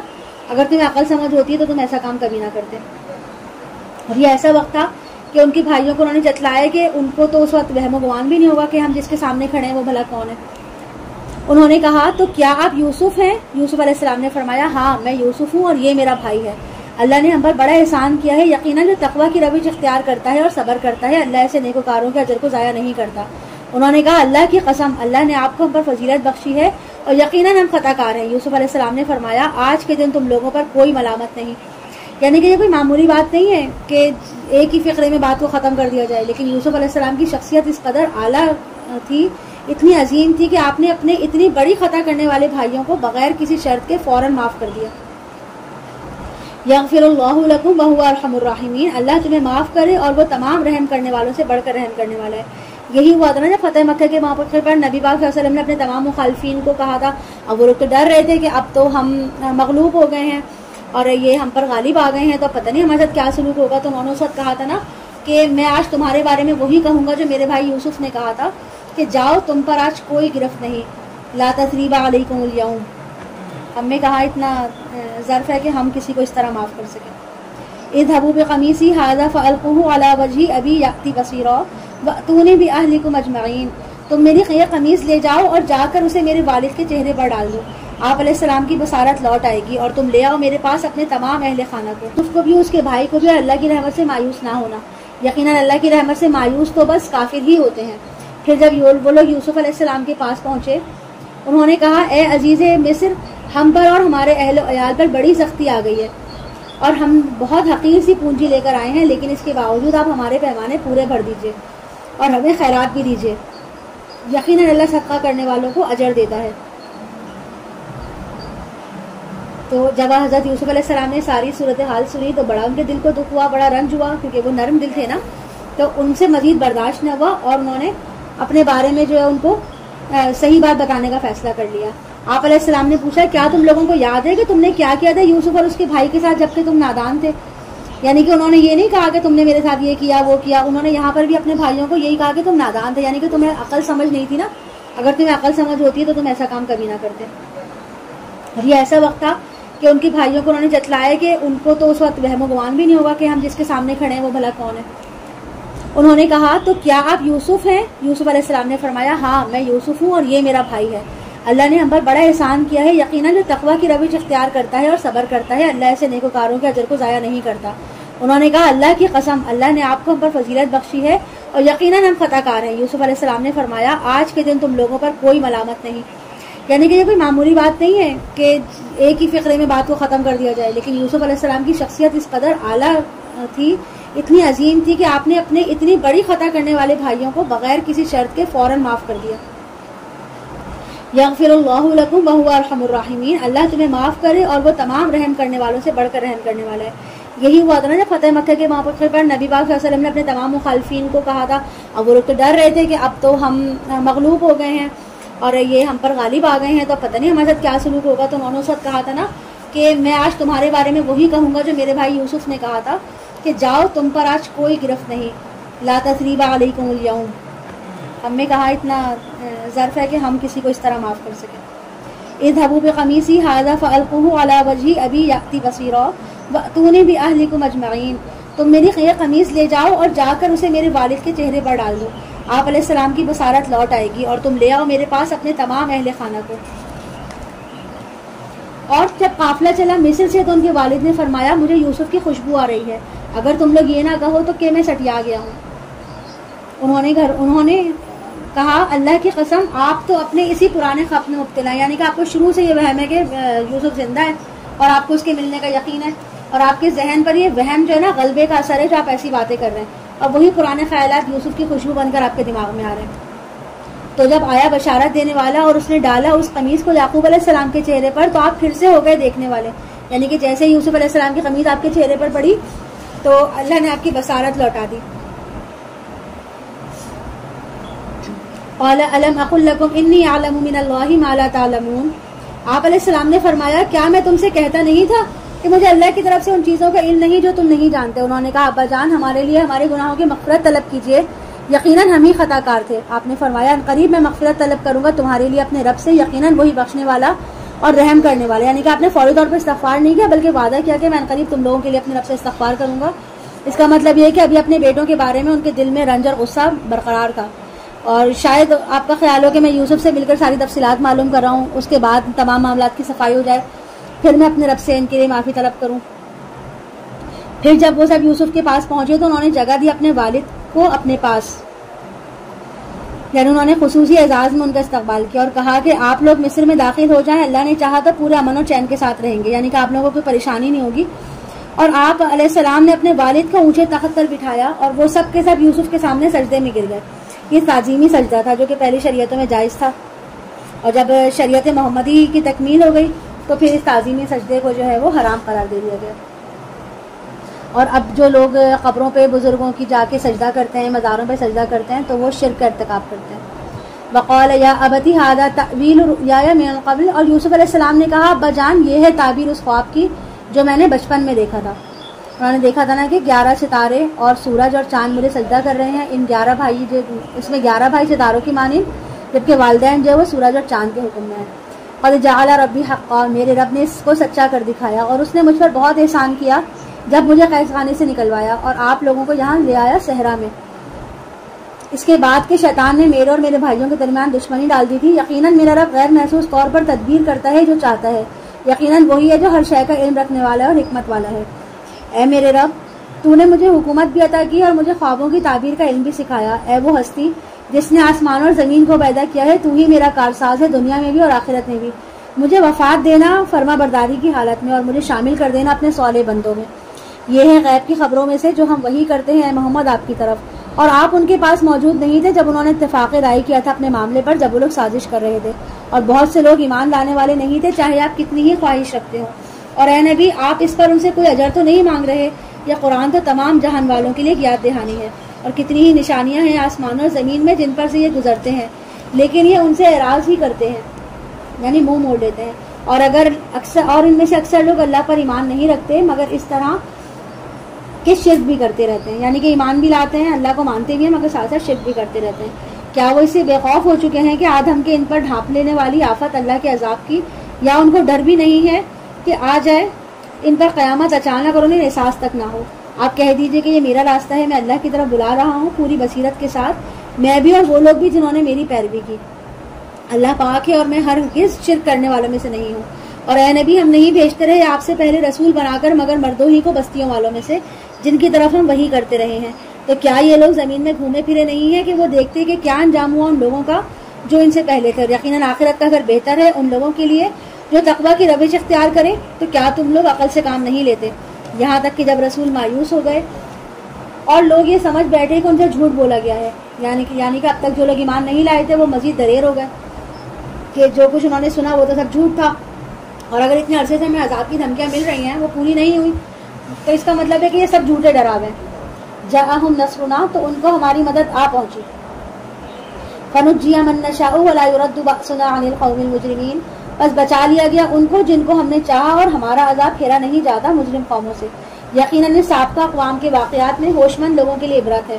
یہ قرآن ایسی بات نہیں جسے گھڑ لیا ہو، بلکہ یہ تو تصدیق کرتے ہوئے آیا ہے اس کی جو اس سے پہلے موجود تھے، اور اس میں تفصیل ہے ہر چیز کی، اور ہدایت اور رحمت ہے ان لوگوں کے لیے جو اس پر ایمان لاتے ہیں، یعنی وہ علم جو اس دنیا میں انسانوں کے لیے ضروری ہے، اور وہ رہنمائی جو دنیا کی زندگی میں ضروری ہے، وہ سب کچھ اس قرآن میں موجود ہے۔ بارک اللہ لی ولکم فی القرآن العظیم ونفعنی وإیاکم بالآیات والذکر الحکیم۔ سبحانک اللہم وبحمدک، اشہد ان لا الہ الا انت، استغفرک واتوب الیک۔ رب ارحمہما کما ربیانی صغیرا۔ ربنا ظلمنا انفسنا وان لم تغفر لنا وترحمنا لنکونن من الخاسرین۔